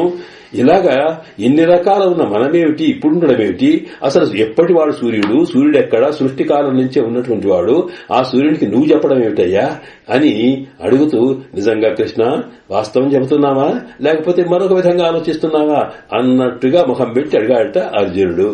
అంటే అప్పుడు అన్నాడు, నీకు తెలియదే ఆ సంగతి, అపరం భవతో జన్మ పరంజన్మ వివస్వతః కథమేతద్విజానీయాం అని అర్జునుడు అడిగాడు. స్వామి, అపరం భవతో, నువ్వేమో తర్వాత పుట్టినవాడివి, మరి వివస్సుడు అప్పటివాడు, ఇది ఎలాగ నువ్వు చెప్పినావంటున్నావే అనంటే దానికి అన్నాడు, బహూనాం జన్మనామ అని చెబుతూ, బహూని మే వ్యతీతాని జన్మాని తవచార్జున అని తన యొక్క అవతార రహస్యాన్ని విప్పే ప్రయత్నం చేస్తూ, నీ జన్మకు నా జన్మకు తేడా ఉందయ్యా, నాకెన్ని జరిగినా నాకు తెలుస్తాయి, ఏమేం చేయని పూర్వజన్మ జ్ఞానం, ఎందుకంటే నేను కావాలనే వచ్చాను గనక నేను ఎన్ని అవతారాలు ఎత్తానో ఎప్పుడేం చేశానో మరి నాకు తెలుసు, నువ్వు కర్మబద్ధుడమై పుట్టావు కనుక నీకు తెలియదు అంటూ సరే అక్కడంతా వివరిస్తూ వచ్చాడనమాట.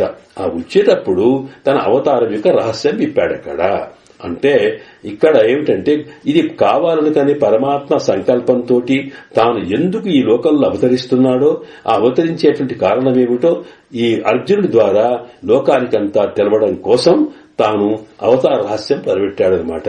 అయితే మన పెద్దలు ఇది భగవద్గీతలో ప్రధానంగా చెప్పిన అంశం కనుక, ఇది భగవద్గీతలో కూడా ఇది తాము వివిధ యోగాలు చెబుతున్న సందర్భంలో కావాలని ప్రత్యేకంగా దానికి సంబంధించినటువంటి సందర్భాన్ని తెచ్చుకొని, దానికి ఒక రెఫరెన్స్ తెచ్చుకొని ఆయనతో అడిగినట్టుగా అనిపించుకొని అప్పుడు తన యొక్క రహస్యాన్నంతా ఎందుకు అవతరిస్తాడో అది చెప్పడం జరిగింది అక్కడ.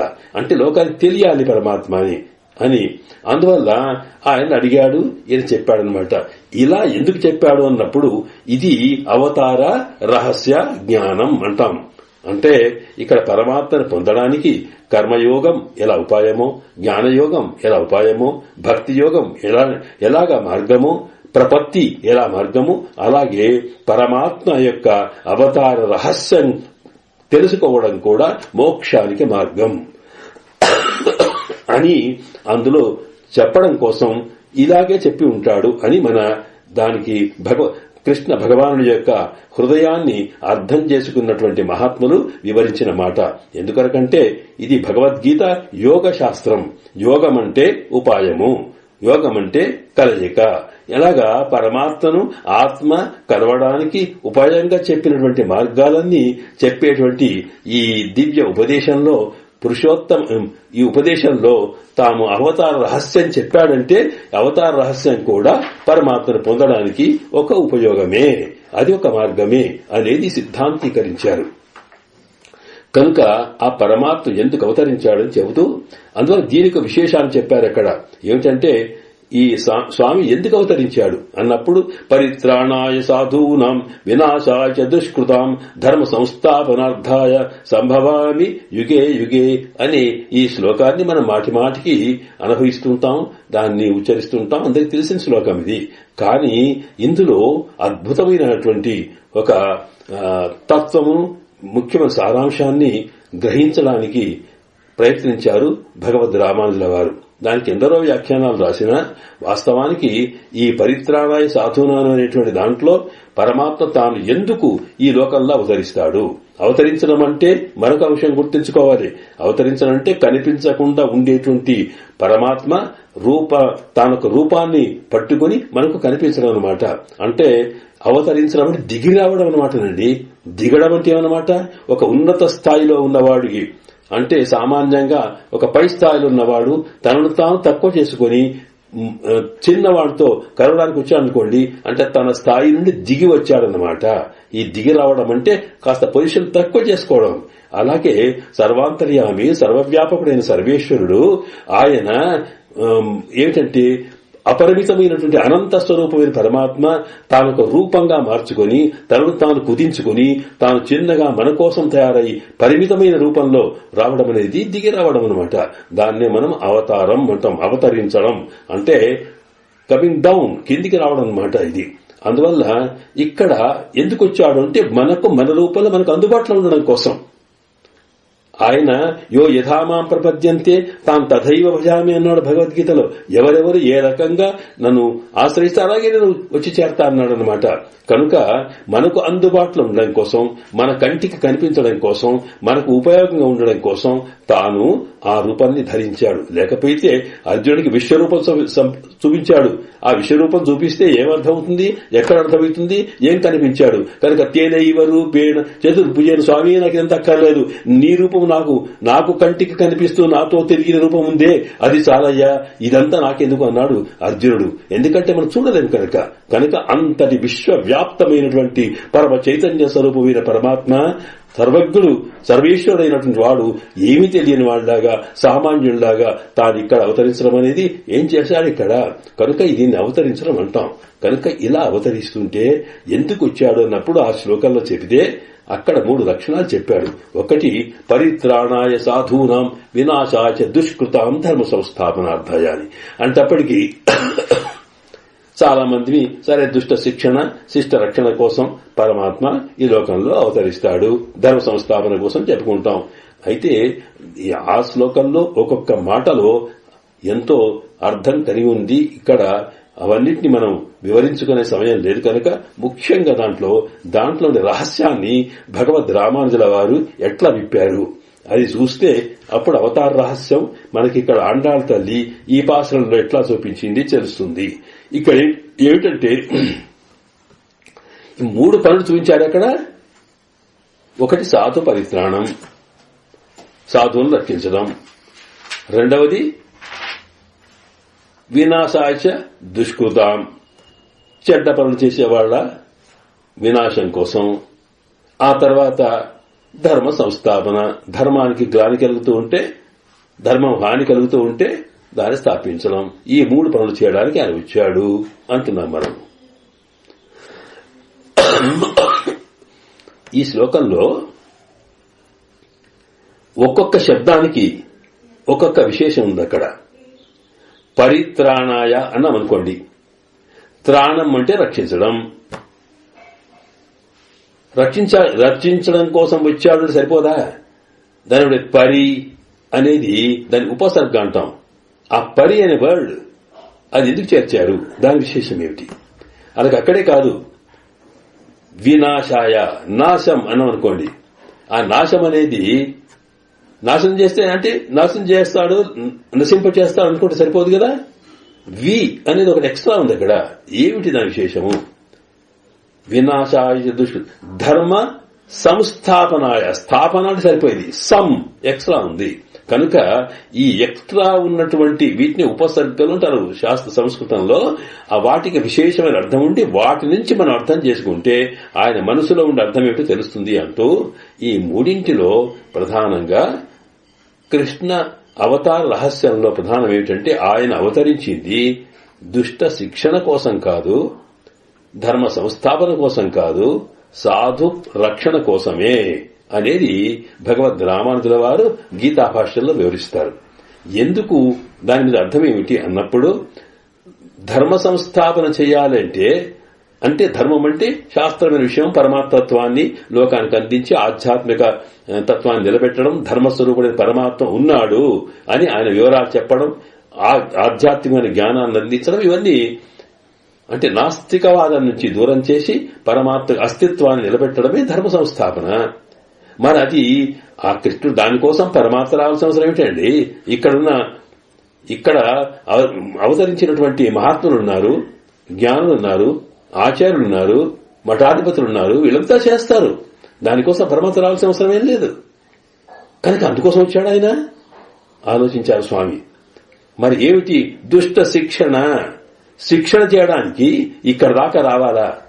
సంకల్పం చేతనే సృష్టి స్థితి లయములు చేయగలిగే పరమాత్మకి, తాను అనుకుంటే మార్పు చేయగలిగేటువంటి స్వామికి దుష్టంలో మార్పు తేవడం కోసము, శిక్షించడం కోసము, సృష్టి సంహారం చేయడం కోసము తాను వచ్చి అవతరించి ఇన్ని శ్రమలు పడాల్సిన అవసరం లేదే. కనుక సంకల్ప మాత్రం చేతనే చేయగల శక్తి ఉన్నప్పుడు దుష్ట శిక్షణ కూడా కారణం కాదు. చెబుతున్నారు ఏదోటి, కానీ ఏమై ఉంటుంది అంటే సాధు పరిత్రాణమే ప్రధానము అని వచ్చింది. అంటే సాధువులంటే ఎవరు? సాధువులంటే సత్పురుషులు. సత్పురుషులు అంటే సత్ అంటే పరమాత్మ, పురుషుడు అంటే ఆత్మ. పురి, ఈ నవద్వారపురే దేహి, ఈ శరీరం అనేది పురము, ఇందులో సేతే పడుకునుండేటువంటిది ఆత్మ. పురుషుడు అంటే శరీరాన్ని బట్టి స్త్రీ పురుష విషయం కాదు. పురుషుడు అంటే ఆత్మ, సత్ అంటే పరమాత్మ. సత్పురుషుడు అంటే పరమాత్మకే అంకితమైన ఆత్మలు. పరమాత్మ కోసమే అన్ని రకాల స్వామికే పరతంత్రులై ఆయన కోసమే ఉండేటువంటి ఆత్మలు, నిరంతరం భగవద్ అనుభవంలో ఉండేటువంటి ఆత్మలకి ఇక్కడ సత్పురుషులు అంటాం. వాటికి సాధువులు అని అర్థం అన్నమాట. కనుక వీళ్ళు ఎలా ఉంటారు అంటే వాళ్ళకి పరమాత్మ తప్ప మరొక విషయం మీద మనసు ఉండదు. భగవంతుని నిత్యము భగవత్ పూజ జరగాలి, భగవద్ ధ్యానం జరగాలి. నిరంతరం పరమాత్మ మానసిక సాక్షాత్కారం కళ్ల ముందు కనిపిస్తూ ఉండాలి. కనిపించకపోతే వాడు నిమిషం ఉండలేరు. పరమాత్మను చూడండి నిమిషం కూడా ఉండలేని స్థితి, అంతటి ప్రేమ కలవాళ్ళన్నమాట. అలాంటి వాళ్ళని సత్పురుషులు అంటాం. కనుక ఇక్కడ ఎందుకు వచ్చాడు అంటే ఆయన కనిపించకపోతే ఈ లోకంలో తాను అవతరింప చేసినటువంటి జ్ఞానులకి పరమాత్మ దర్శనం లేకపోతే, స్పర్శ లేకపోతే వాళ్లకు ఏంటి గోపిక ఇదివరకే చెప్పుకున్నారే గోపికలు, అంబరమే తండీరే శోరే అనే దాంట్లో అంతా మాకు కృష్ణుడేనండి. కృష్ణుడిని చూస్తే కడుపు నిండుతుంది, కృష్ణుడు చేస్తే ఆకలి తప్పులు లేవు, కృష్ణుడుంటేనే ఉత్సాహం వస్తుంది. కనుక శరీరానికి ఏంటి ప్రాణాన్ని నిలబెట్టి నీరు ఎట్లాగో, మనకి శరీరానికి బలం ఇచ్చే ఆహారం ఎలాగో, తరాగా మనకు ఆనందించేటువంటి భౌతికమైన వస్తువులు ఎలాంటివో అలాగే మా కృష్ణుడు తప్ప మరొకటి లేదన్నారే. అలాగా పరమాత్మ కోసమే ఎప్పుడు ఆయనతోటే ఉంటూ ఆ ఉత్సాహంలో ఆ పరమాత్మ తత్వాన్ని లోకానికి అందించడం కోసం ధర్మ సంస్థాపన చేయగలుగుతారు.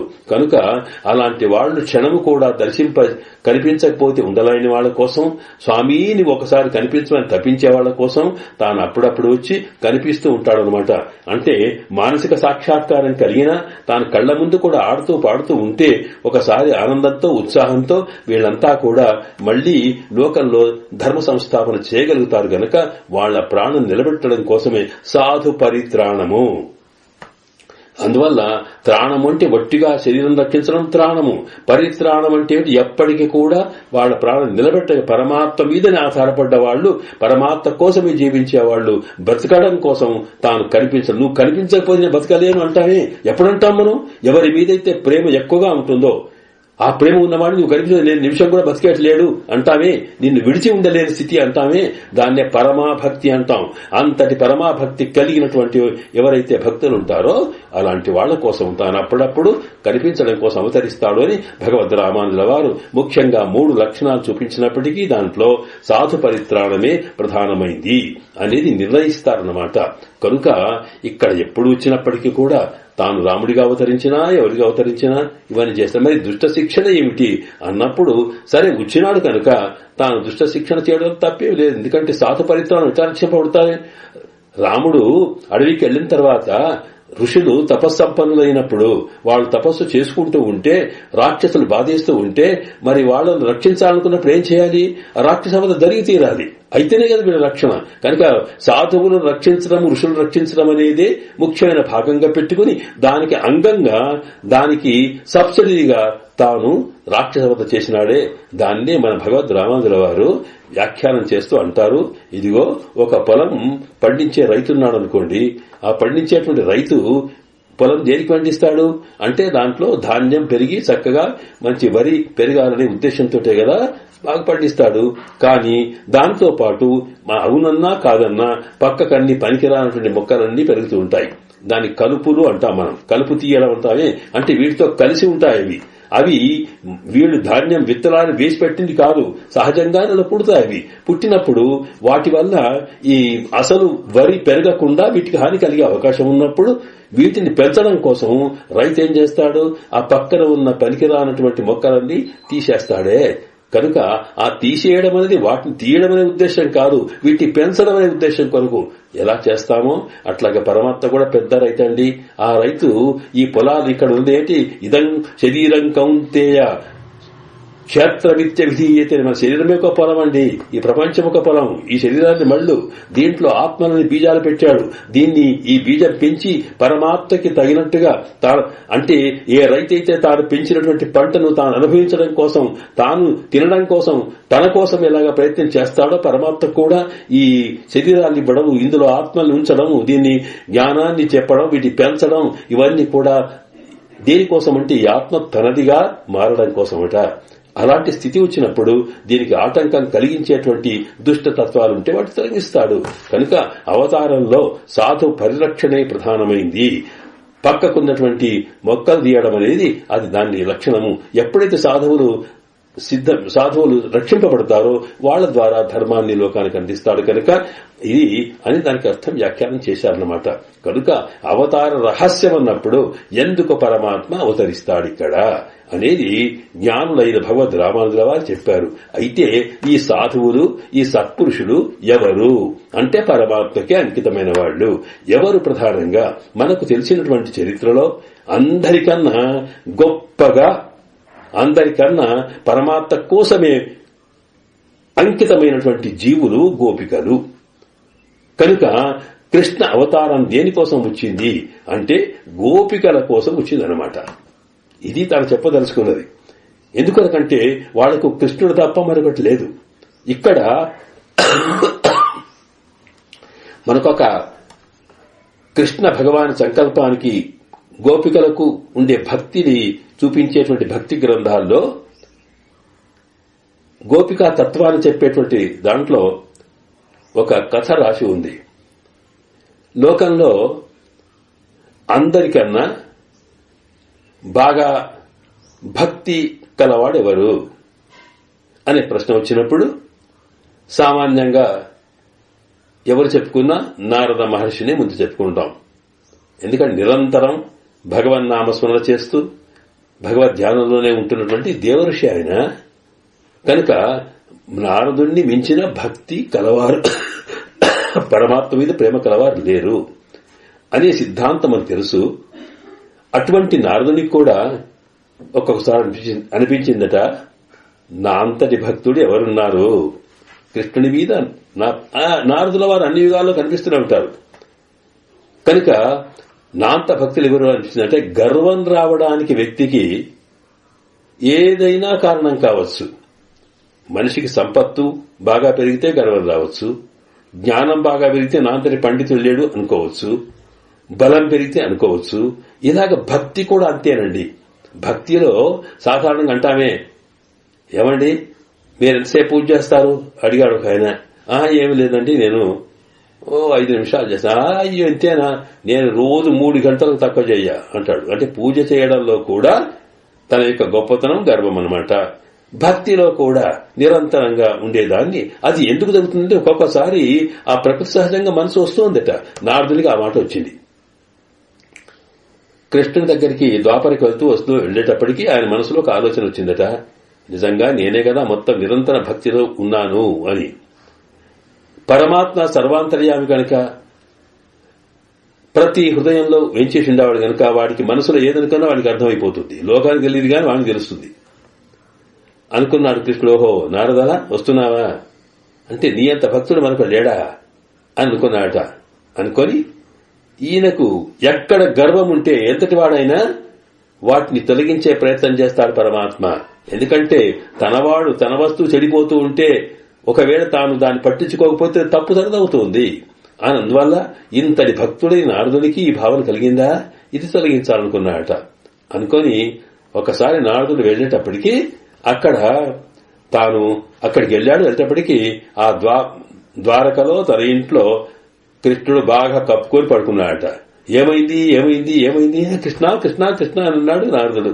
ఏమీ లేదండి, బాగా చలి పెడుతుంది, విపరీతమైన జ్వరం వచ్చింది, నాకేం తోస్తలేదయ్యా, ఎక్కడ అర్థమవుతలేదు అన్నాడు. మరి ఎట్లాగా ఏం చేయాలి? ఏం లేదు, ఒక్కటే ఒక మందు, నాకు ఇంకా ఏం లేదు, నాకు ఎప్పుడు ఇలాంటి రోగం వచ్చినా నేను ఒకటే మందు వాడతా అన్నాడు. ఏమిటా మందు అంటే ఏమి లేదు, నా భక్తులు ఎవరైతే ఉంటారో ఆ భక్తుల యొక్క పాద ధూళిని, అంటే పాదాలకు ఉండేటువంటి దుమ్ము ఉంటుందే, అది తీసి ముఖానికి పెట్టుకుంటే, మనం సాధారణంగా తల్లులు ప్రేమను బూడిది ముఖం ఇట్లా పెడతారే, అటువంటిది ముఖానికి పెట్టుకుంటే చాలు, ఇది పోతుందయ్యా. ఒకవేళ దయచేసి అనుకోకుండా సమయానికి వచ్చావు నారదా, ఆ కాలికి నువ్వు నీ అంతటి భక్తులు ఎవరున్నారు నాకు, కనుక ఆ కాలికి ఉన్న దుమ్మును కాస్త దయచేసి ఇస్తావా అని అడిగాట. అంటే అయ్యో ఇదేవి స్వామి, నేను సామాన్యుణ్ణి, నీవు పరమాత్మవు, నీ ముఖానికి నా కాలి యొక్క దుమ్ము పెడతానా, నీ శ్రీపాదముల యొక్క ధూళి నా తల మీద ఉంచాలి గాని ఇది కుదరదు స్వామి, ఇది కాదు కాదు, ఇలా చేసి నేను తప్పు చేస్తానా, నరకం పోయే స్థితి నేను చేయనిపోమన్నాడ. అయితే ఒక పని చేయవయ్యా, ఏమీ లేదు, ఇక మరి నాకు కావాలి కదా, నువ్వు రేపల్లకి వెళ్ళు, అక్కడ గోపికలుంటారు, ఆ గోపికలకు ఈ మాట చెప్పు, వాళ్ళు ఎక్కడైనా సంపాదించి ఇచ్చిస్తారయ్యా, దయచేసి ఆపరణ చెయ్యు అనంట. సరే అన్నాడు. ఒక్కసారి నారాయణ నామస్మరణ చేస్తూ చక్కగా ద్వారక నుంచి రేపల్లకి వెళ్ళాడు. ఆయన రేపల్లికి వెళ్లిన తర్వాత అక్కడ పోగానే నారదా నారదా ఇక్కడి నుంచి వచ్చాడు, ద్వారక నుంచి వచ్చాడు, ద్వారక నుంచి వచ్చావా, కృష్ణుడు బాగున్నాడా, కృష్ణుడు బాగున్నాడా, కృష్ణుడు బాగున్నాడా, చుట్టుకున్నారు మొత్తం అడుగుతున్నాడట. ఏమిది గనక ఏమి లేదు, ఇదిగో ఇలా వడికిపోతున్నాడు ఆయన. అంటే మరి ఏమిటి? ఏమి లేదు, తన భక్తుల యొక్క పాదధూళి కావాలట. మరి నన్ను ఏమైనా ఎట్లా ఇస్తామండి, తప్పు కాదా అంటే, అయ్యయ్యో నువ్వేం పొరపాటు చేశావయ్యా, ఇదిగో మేమిస్తామనుకుంటట. అందరూ తా కాళ్లతోటి దుమ్మంతా దులుపుకుంటూ, దుమ్ము మీద తొక్కుకుంటూ, అటు ఇటు ఎగురుకుంటూ దుంకుకుంటూ, మీదంతా దుమ్ము వేసుకుని దాన్ని గీక్కుంటూ మళ్ళా చేసుకుంటూ, స్వామి ఇదిగో ఈ దమ్ము తీసాపో, మా కృష్ణునికి పెట్టు, మా కృష్ణుడి ముఖానికి పెట్టు, మా కృష్ణుడు బాగుంటే చాలు అన్నారట. ఏమిటి అంటే, దీనివల్ల మీకు పాపం రాదా, ఏది రాదన్నా గాని, మేము నరకం పోని ఏమన్నా గాని మా కృష్ణుడు బాగుంటే అయిపోయి, నువ్వు అన్నావు కదా ఈ బొట్టు పెడితే తగ్గుతుందని, తగ్గడమే ముఖ్యమండి, మాకు ముఖ్యం కాదు అంటూ ఆ గోపికలంతా ఒకరి మీద ఒకరు పోటీపడి పెడితే, అప్పుడు నారదుడు జ్ఞాని కదా, అర్థం చేసుకున్నాడు. ఓహో మాయలమారి కృష్ణ, నీవా ఈ పని చేశావు, నాకు ఏదో అనుకోకుండా ఒక క్షణం మాత్రమే నాలో ఒక మార్పు వస్తే దాన్ని కూడా నువ్వు సహించలేకుండా నా గర్వభంగం చేయడానికి చేశావా, నాకన్నా గోపికలు గొప్ప భక్తులు అనే సంగతి చూపించడానికి చేశావా అంటూ ఆశ్చర్యపోయి ఒక్కసారి స్వామికి నారాయణ కృష్ణ ఎంత తప్పు చేశాను నేను, క్షమించమని కోరాడట. ఇది మనకి వారికి ఏమిటి అర్థమన్నమాట, గోపికలకి ఎంత ప్రేమ ఉంటుందంటే అందరికన్నా భక్తత్వానికి ఎంత వ్యామోహమో, కనుక వాళ్ల కోసము తాను అవతరించాడు ఈ లోకంలో అనేది అక్కడ చెప్పడం జరుగుతుందన్నమాట. కనుక అందుకోసమే వాళ్ళకి ఇంత ప్రేమ ఉంది కనుకనే వాళ్ళు కొట్టినా తిట్టినా, వాడు దొంగ అని పిలిచినా, వెన్న ఎన్ని చేసినా సరే, వాళ్ళు తయారు చేసిన ఇంట్లో యశోదమ్మ ఎన్ని వెన్న ముద్దలు పెట్టినా వాటిని తినకుండా తాను ఆ గోపికల ఇంటికే పోయి తీసుకోవడంలో ఉద్దేశం ఏమిటి అంటే, ఎక్కడ ప్రేమ ఎక్కువ ఉంటుందో ఆ ప్రేమతో ముట్టినటువంటి ఏ వస్తువైనా పరమాత్మకి ఇష్టం తప్ప మరొకటి కాదు. కనుక ఇక్కడ యశోదమ్మ తాను పెట్టినటువంటి వెన్న తల్లి మాతృమూర్తిగా పెట్టినప్పటికీ ఒక సామాన్యమైన భౌతికమైన తల్లికి కొడుకుల మీద ఉండే ప్రేమగా పెట్టిందే తప్ప, కానీ అలాగా ఈ గోపికలు అలా కాకుండా ఏమైనా సరే వాళ్ల మీద అంకితమైనారు కనుక వాళ్ల కోసం తాను చేశాడట. కనుక కృష్ణ అవతార రహస్యం ఏమిటి అన్నప్పుడు గోపికల మీద ఉండే పిచ్చి వ్యామోహంతో ఇక్కడికి చేరుకున్నాడు అని. ఇలాంటి అవతార రహస్యాన్ని రామానుజవారు చూపించినట్టే మన నమ్మాడు వారు మరొక రకంగా చెబుతారు. దాంట్లో వారికి పరమాత్మ దివ్య అనుభవం కలగజేస్తే తాను ఒక్కొక్క అవతార రహస్యాన్నంతా తామే చూపిస్తే అప్పుడు వారు చెప్పిన దాంట్లో కూడా షూట్ నన్మాలైహల్ అనే దాంట్లో చెబుతూ వాడు కేవలం కృష్ణ అవతారం అనేది ఇక్కడ రేపల్లిలో ఉండేటువంటి వెన్నముద్దలు తినడానికి, గోపికల శ్రీహస్తాలతో వచ్చే వెన్నముద్దలు తినడానికో లేకపోతే అక్కడుండే నప్పిన్న పిరాట్ని పెళ్లి చేసుకోవడానికో చేరుకున్నాడు అని నమ్మాడు వాళ్ళు అంటారు. అంటే మొత్తం మీద మనకు తెలవాల్సిన అవసరం ఏమిటి అంటే, కృష్ణ అవతార రహస్యంలో ఎక్కడ తన కోసం ప్రేమ ఎక్కువ కనిపిస్తుందో వాళ్ల కోసమే తాను వచ్చి, వాళ్ళు ఈయన చూడని నిలవలేరు కనుక తాను వస్తాడు అనేది ఆ రావడంలో ఎంత పిచ్చిగా ఎంత ప్రేమతో వస్తాడో ఈ వచ్చిన అవతార తత్వాన్ని మనకి ఈ పాశరంలో ఆండాళ్ తల్లి చూపించింది. దీంట్లో ఏం చెప్పారు?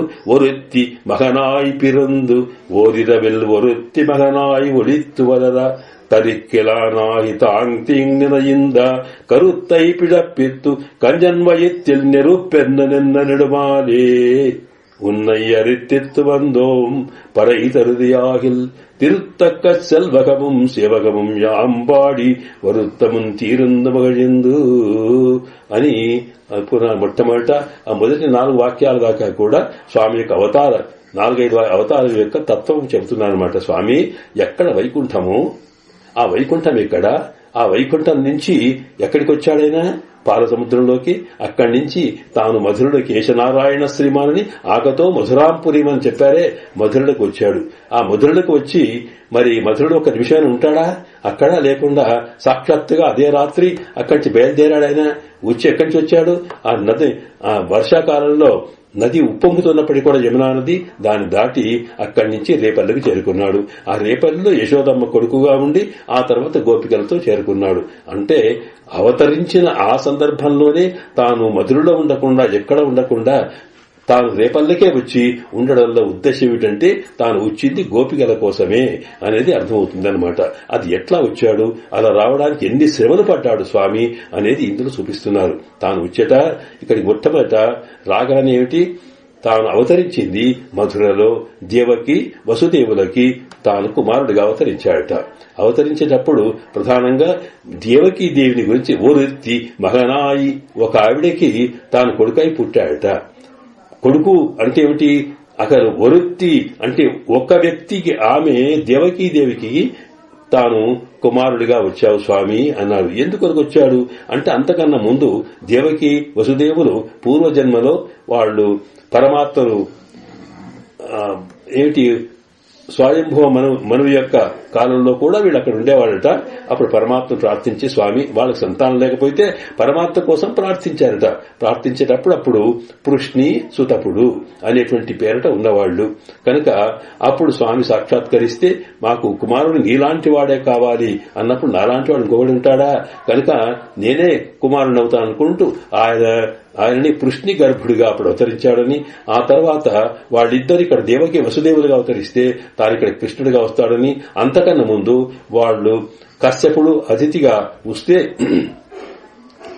దాంట్లో అక్కడ వామనావతారం వచ్చాడని ఉపేంద్రుడిగా అవతరించాడని చెబుతారనమాట. కనుక ఇక్కడికి వచ్చినప్పుడు సాక్షాత్తుగా ముందు తాను ఇచ్చిన మాట ప్రకారము దేవికి తాను కుమారుడిగా అవతరించాడు. అక్కడ అంటే ఇక్కడ ఏం చెప్తుంది, ఎక్కడ పుట్టాడు, ఇక్కడ ఒక విశేషం ఏంటంటే ఆండాళ్ తల్లి గోపిక భావనలో కృష్ణుడు ఎక్కడ పుట్టాడు, ఆమె తల్లి ఎవరు తండ్రి ఎవరు చెప్పడం లేదు.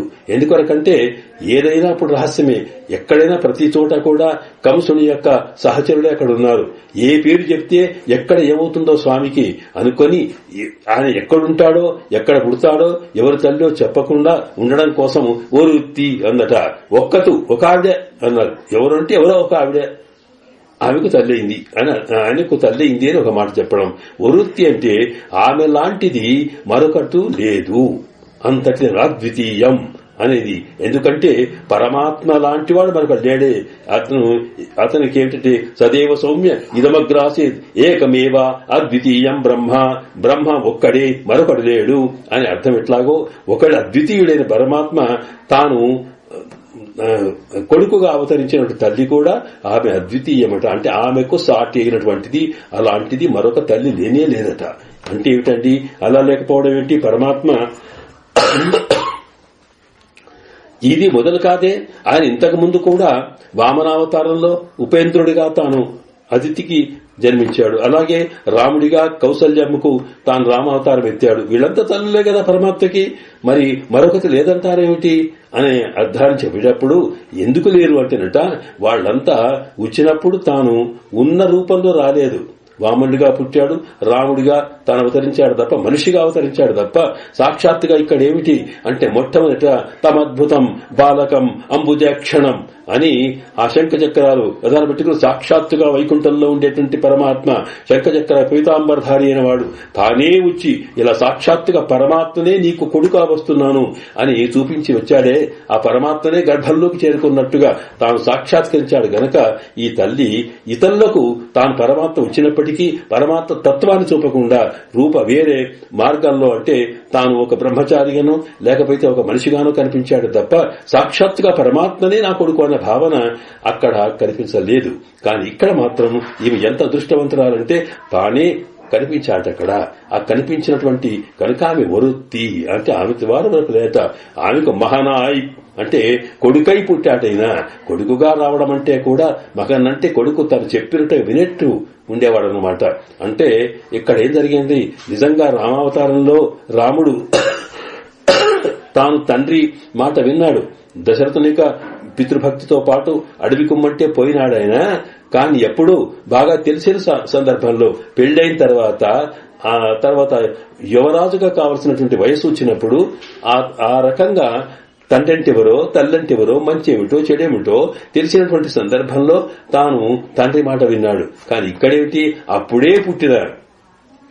అప్పుడే అవతరించినటువంటి స్వామి, అందులో సాక్షాత్తుగా సర్వజ్ఞుడైన పరమాత్మను నేను అని భావన కలవాడు కూడా. అలాంటి సందర్భంలో వాళ్ళు స్వామి ఉపసంహర విశ్వాత్మన్ రూపమేత చతుర్భుజం ఇలా 4 భుజాలు పట్టుకుని ఇలాగా నీవు చక్రం వింటే ఎంత ప్రమాదం జరుగుతుందో కనుక అలా కాదు, పసిపాపలా మారిపో అని ప్రార్థించారు. అన్నాడు కూడా అక్కడ ఆయన నాకేం భయం, కంసుడికి నాకు భయమా అని అంటే లేదు నీకు లేదు కానీ మాకు భయం ఉన్నది. ఎందుకనకంటే నీకు భయం లేకపోవచ్చు కానీ నీకేమవుతుందో అనే భయం మాకున్నది కనుక నువ్వు పసిపాపలా మారిపోమంటే తక్షణమే మారిపోయినాడట. కనుక అంత పుట్టగానే తల్లి మాటను తండ్రి మాటను వినగలిగేటువంటి శక్తి కనుక పుట్టగానే తన కొడుకును సాక్షాత్ పరమాత్మ అవతరించాడని తెలిసిన వాడిని కూడా ఆయన చెప్పి ఆజ్ఞాపించగలిగేటువంటి శక్తి కలది తల్లి కనుక అంతటి తల్లి మనకు ఎక్కడున్నారు, వరుత్తి మహానాయి అని చెప్పినట్టు విన్నారట. మరి ఆమెని తల్లిగా ఉన్నప్పుడు పిరందు అంటే మహానాయ్ పిరందు అంటే పుట్టినాడట. అక్కడ పుట్టడం అంటే ఇక్కడ విచిత్రం ఏంటంటే పరమాత్మ సామాన్యంగా ఒక బాలుడిగా పుట్టాడన్నప్పుడు ఈ అవతార రహస్యాన్ని అవతారము వైభవాన్ని చెప్పేటువంటి పురాణాల్లో పరాశరుల వారు విష్ణు పురాణం రచించారు. అలాగే వ్యాస భగవానుడు భాగవతాన్ని ఇచ్చాడు. ఎక్కడిచ్చినా ఆ విష్ణు పురాణంలో కాని భాగవతంలో గాని కృష్ణతత్వం వచ్చినప్పుడు కృష్ణ పరమాత్మ సాక్షాత్ పరమాత్మనే కృష్ణుడిగా అవతరించాడు అన్నప్పుడు ఆ కృష్ణుడిగా అవతరించాడు అన్నప్పుడు అది రాసేటప్పుడు ఎవరన్నారు వాళ్ళు, నిజంగా పరమాత్మకేమిటి ఆయన పుట్టికేమిటి, మనము లోకంలో కర్మ ఫలితాన్ని అనుభవించడానికి కోసము రకరకాల జన్మలెత్తుతాం అంతే తప్ప మరి అక్కడ ఆయన ఏమిటి, ఆయన సంకల్ప మాత్రం చేత అవసరం అనుకుంటే వచ్చేవాడు కనుక తాను ఎలాగంటే అలా మార్చుకునే శక్తి ఉన్నవాడు. వాడికి మనం ఇష్టమైన రూపాన్ని పొందగలిగే శక్తి మనకు లేదు.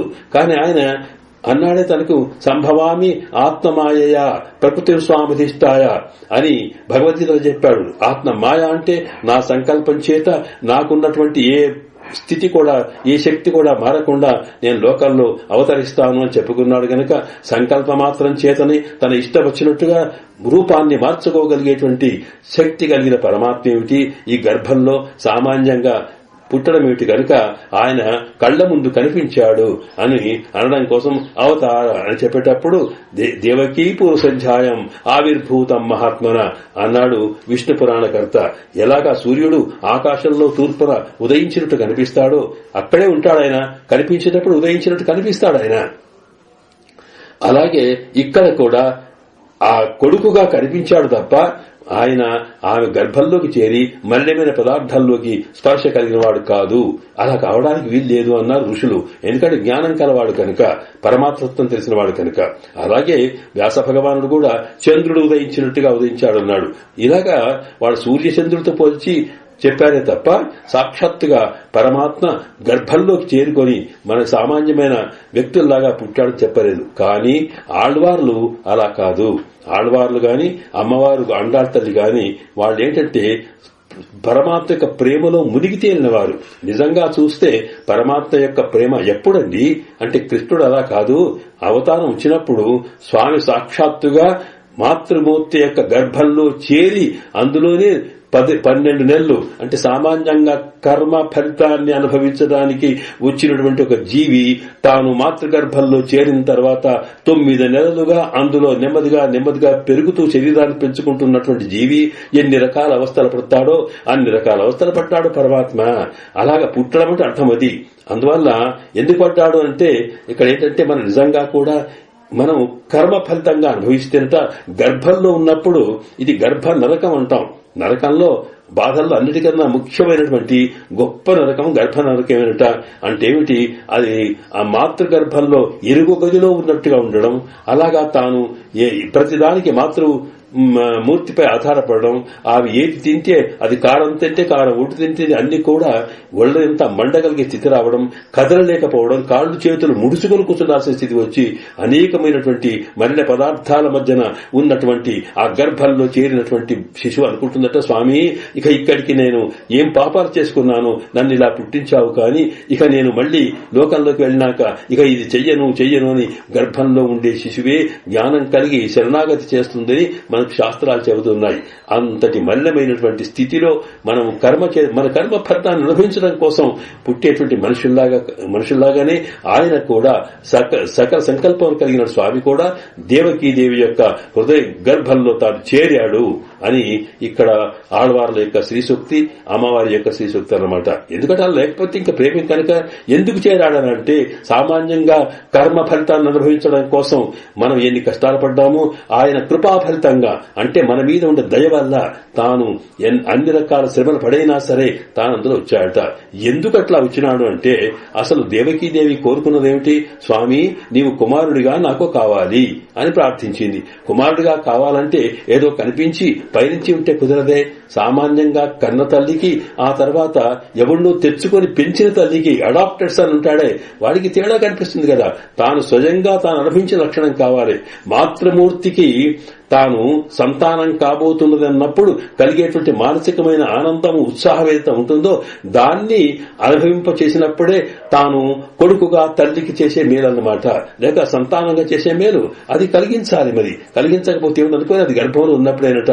అందులో ప్రధానంగా దేవకీదేవికి తానేంటంటే సాక్షాత్తుగా పరమాత్మనే తనకు కొడుకుగా పుడుతున్నాడంటే ఎంత సంతోషమో. ఈ నెల కాదు మరొక నెల ఇలా పెరిగినా కొద్దీ ఇదిగో నా సంతానం పెరుగుతుందని ఆనందం అట.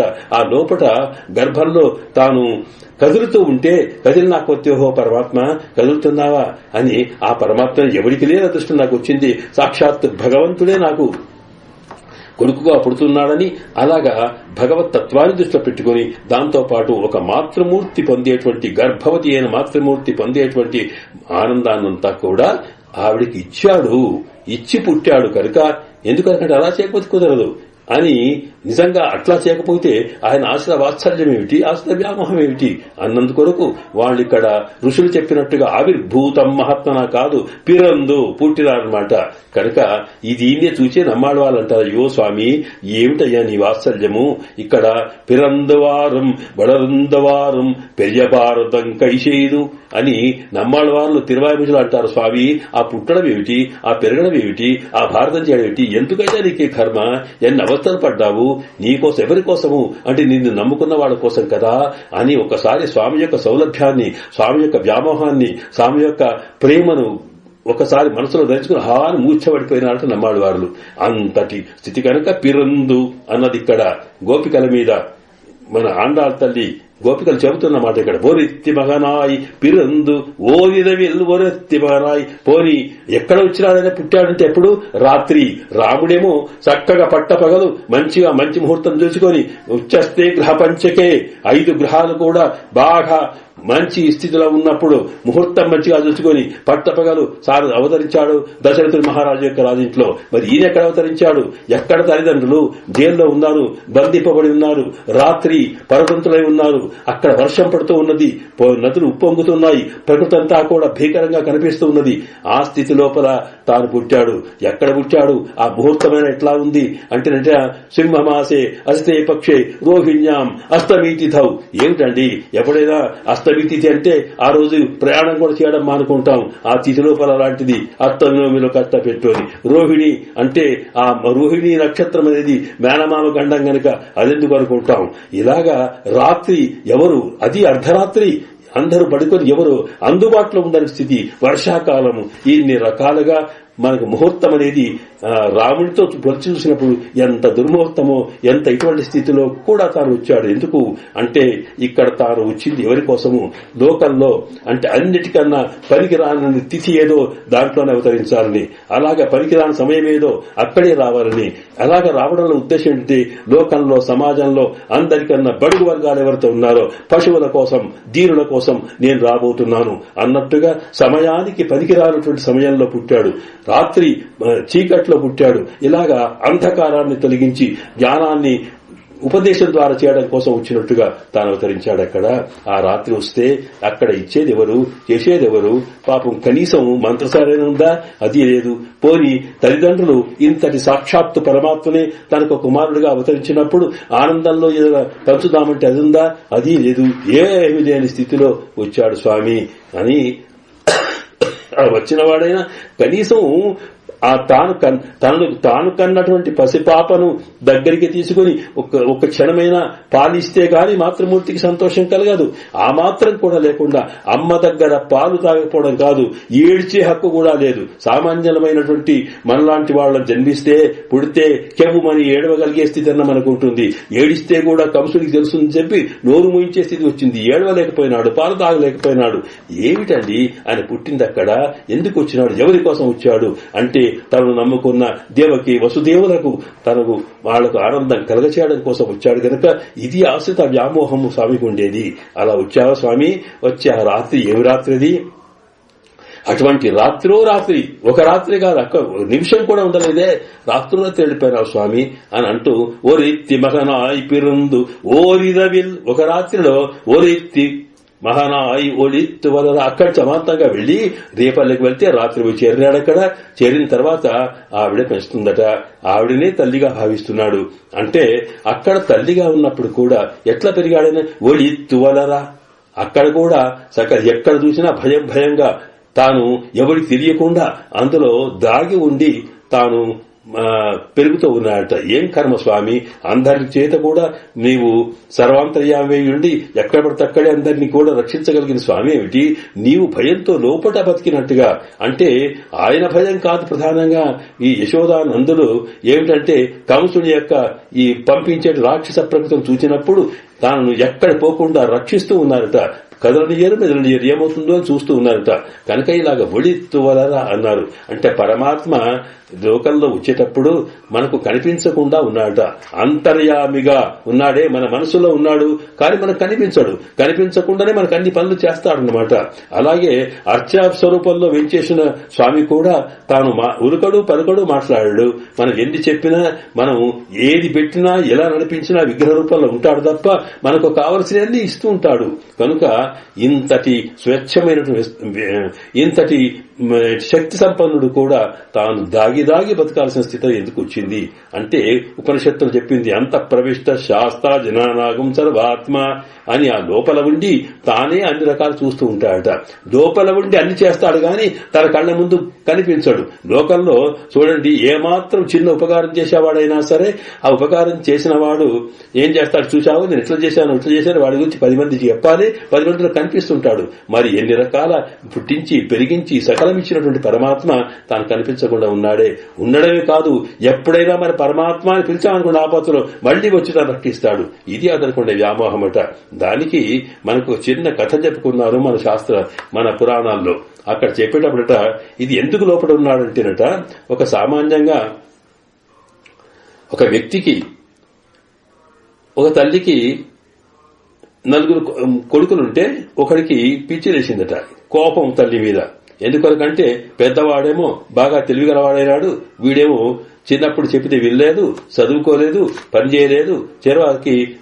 తర్వాత పెరిగిన తర్వాత ఎన్నో బాధలు పడాల్సిన స్థితి వస్తుంటే ఇదంతా కూడా అంటే మా అన్ననేమో గొప్పవాడైపోయినాడు, బాగా హాయిగా ఉన్నాడు, నేనేమో ఇట్లా అవడానికి కారణం మా తల్లి అనుకొని తల్లి చేయబట్టి నా జీవితం అంతా పాడైపోయిందని అంటూ తల్లి మీద ద్వేషం పెంచుకున్నాడు ఆయన.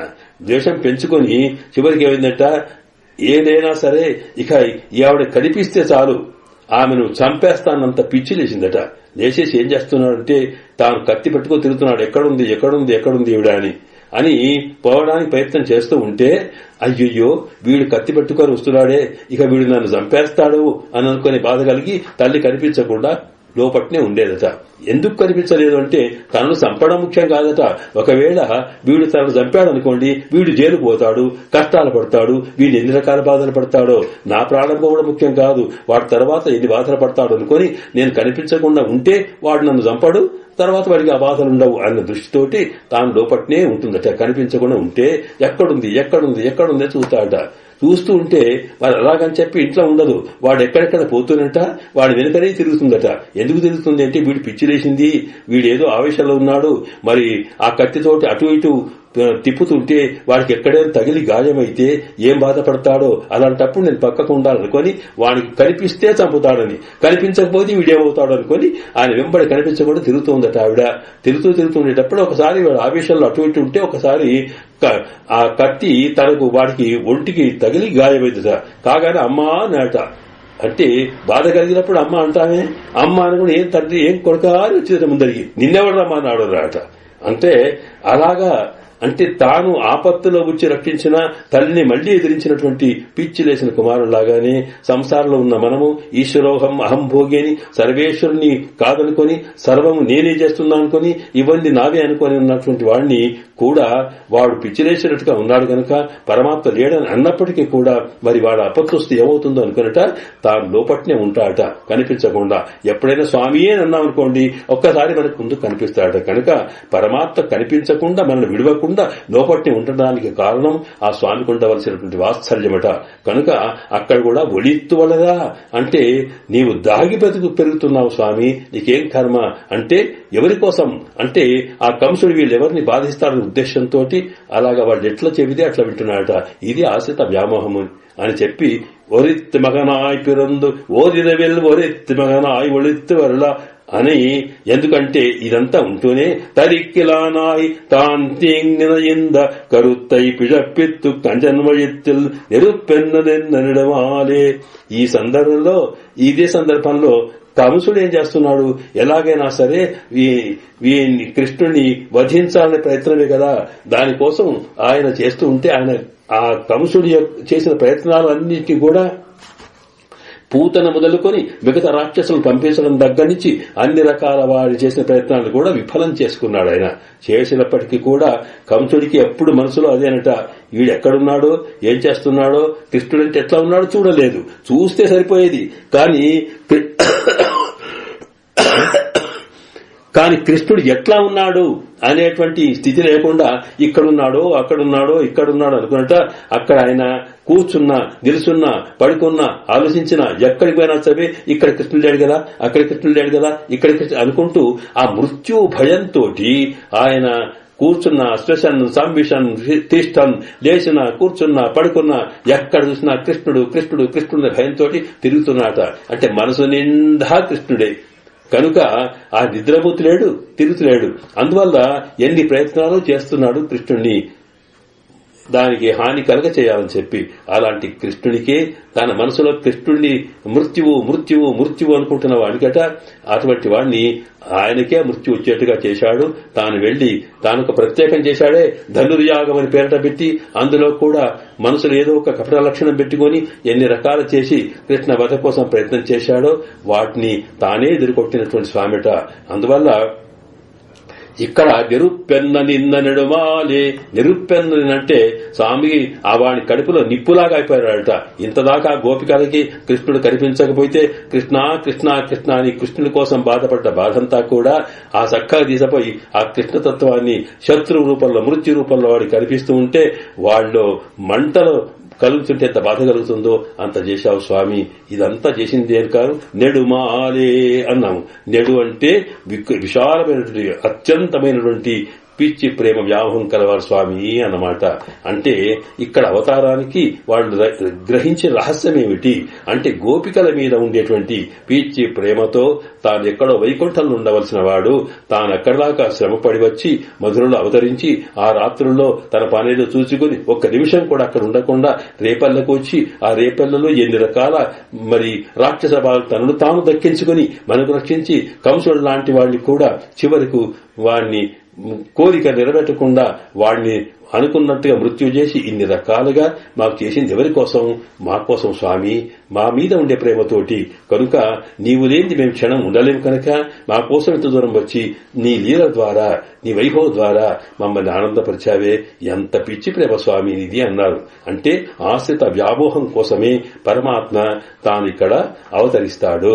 కనుక పరిత్రాణాయ సాధూనమన్నప్పుడు సత్పురుషులంటే గోపికల లాంటి వాళ్ల కోసమే కృష్ణ అవతారం జరిగిందని అవతార రహస్యం తెలుసుకుంటే అప్పుడేమవుతుంది? దానివల్ల మనం ఏం బాగుపడతామంటేట అవతార రహస్య మోక్ష ప్రాప్తికి ఎట్లా పనికొస్తుంది అన్నప్పుడు, ఇది తెలుసుకున్నప్పుడు స్వామి కృపాశీలుడు కనుక ఆయనను నమ్ముకున్న వాడిని, ఆయనకి అంకితమైన వాళ్ల కోసం తాను తప్పనిసరిగా అన్ని రకాల తను మేలు చేస్తాడని, ఉన్నంతకాలం తన అనుగ్రహాన్ని చూపుతూ మనం రక్షిస్తాడని, ఆ తర్వాత తతః అమృతత్వమశ్రుతేని మరి ప్రారంధం పరిభుజ్యాన్ని శరీరం పడిపోయిన తర్వాత ఆ ఆత్మని తనలో చేర్చుకుంటాడు. చేర్చుకోగలిగే శక్తి కలిగవాడు అనేది ఆయన రహస్యం వల్ల అవతార రహస్యం తెలుసుకున్నప్పుడు మోక్షం వస్తుంది. కనుక దివ్యం జన్మ కర్మచమే దివ్యం ఏవం యో వేత్తి తత్వతః, ఎవరైతే నా యొక్క జన్మ అవతారం యొక్క దివ్యమైన అవతారం, దివ్యమైన లీలల గురించినటువంటి తత్వాన్ని, రహస్యాన్ని బాగా తెలుసుకుంటారో వాళ్లకు త్యక్త్వా దేహం పునర్జన్మనైతి మామేతి పాండవ అన్నాడు. శరీరం పోయిన తర్వాత మళ్లీ జన్మ అంటూ ఉండకపోవడమే కాకుండా కైవల్యమును కూడా కాకుండా సాక్షాత్ పరమాత్మను చేరుకోగలుగుతారు అనే రహస్యం చెప్పారే. ఆ రహస్యాన్ని ఇక్కడ ఈ పాత్రలో వివరిస్తూ వచ్చింది. సరే, ఇదంతా బాగానే ఉంది, కానీ మీరు ఎందుకొరకు ఇవన్నీ ఈ మాటలు చెప్తున్నారేంటి? నన్ను సింహాసనం వచ్చి కూర్చోమన్నారు, ఏమడుగుతున్నారు అంటప్పటికీ మీకేం కావాలి? ఏదో పరై అంటున్నారు, తప్పెట అంటున్నారు, తాళాలు అంటున్నారు, మీకేం కావాలి అంటే, స్వామి మాకేం లేదయ్యా, నెడుమాలే ఉన్నయ్యరు తెత్తు వందోం పరై తరుదయాహిల్ తిరుత్త, మాకేది ఉన్నయ్యరే తెత్తు వందోం, నిన్నే అర్థించి వచ్చాము, నీవే మాకు కావాలి, నీ దర్శనం కావాలి, నీ సేవ కావాలి, నీ స్పర్శ కావాలి, నీ ప్రేమ కావాలి, నీ అనుగ్రహం కావాలి, నువ్వే కావాలి, అంతే తప్ప మాకు మరొకటక్కర్లేదయ్యా.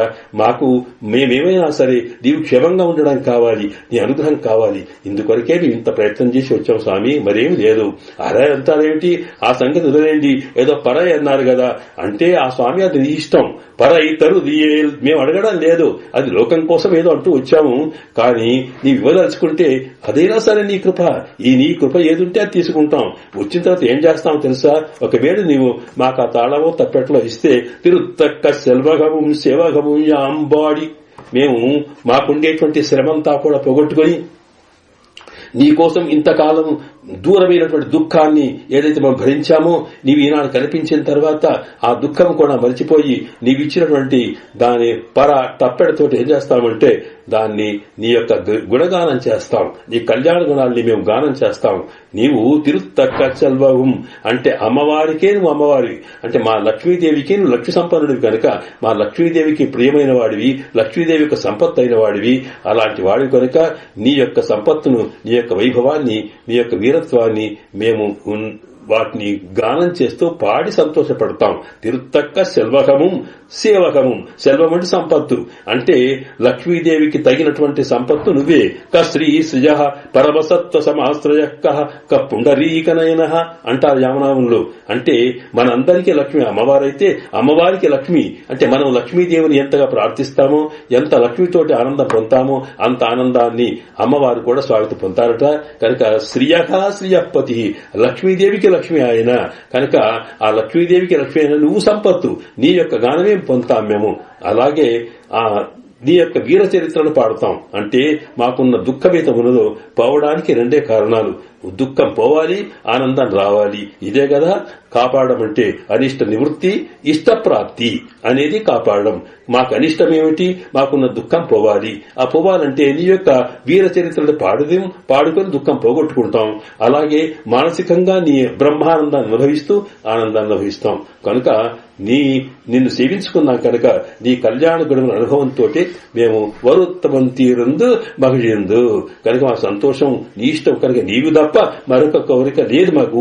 ఒకవేళ ఇస్తే అవి కూడా నీ కైంకర్యం కోసమే మేము ఉపయోగిస్తాము అని చెప్పారన్నమాట.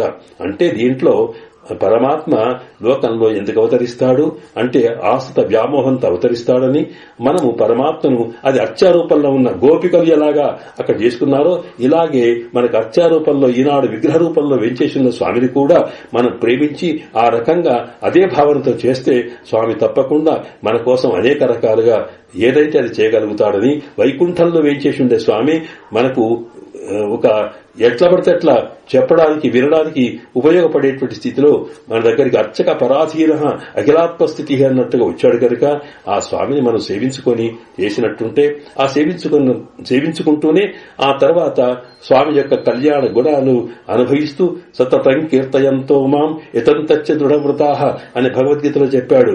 ఎవరైతే నన్ను ఎప్పుడు గానం చేస్తూ ఉంటారో ఆ గానమట సతతం అన్నారు. అక్కడ సతతం అంటే ఎల్లప్పుడూ ఒక అర్థం, తతం అంటే తప్పెటానికి అర్థం, తప్పెట తాళాలతో కూడా అర్థం అనమాట.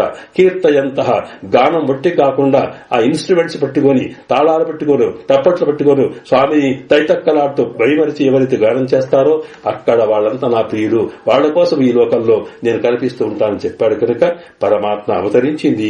అది అర్చావతారంలో కూడా ఈనాడు మనకు అందుబాటులో ఉన్నాడు. అర్చావతారంలో స్వామిని మనం సేవిస్తూ ఆ స్వామిని ఆర్చిస్తూనే వాడి యొక్క కళ్యాణ గుణాల్ని మనం అనుభవిస్తూ ఆనందాన్ని పొందినట్టయితే తరించే మార్గం ఉంది అనేది ఈ పాసురంలో మనకు చెప్పే ప్రయత్నం చేసింది ఆండాళ్ తల్లి. ఆమె చేసింది కూడా అంతే. అక్కడ వటపత్రశాయిగా ఉన్నటువంటి స్వామిని రచిస్తూనే కృష్ణ భగవాను యొక్క తత్వాన్ని మానసికంగా ధ్యానం చేస్తూ గానం చేస్తూ వచ్చింది కనుక ఆమె చూపిన మార్గంలో మనం కూడా నడిస్తే ఈనాడు కూడా మన కళ్ల ముందున్నటువంటి స్వామి యొక్క అనుగ్రహంతో మనము తరించబడతాము అనేది ఈ పాసురంలో అవతార రహస్యము, ఆ రహస్యం యొక్క వైభవము, తద్వారా మనకు కలిగే మోక్ష ప్రాప్తిని ఇందులో సూచించింది. ఆండాళ్ దివ్య తిరువడిగలే శరణం. ఓం తత్సత్.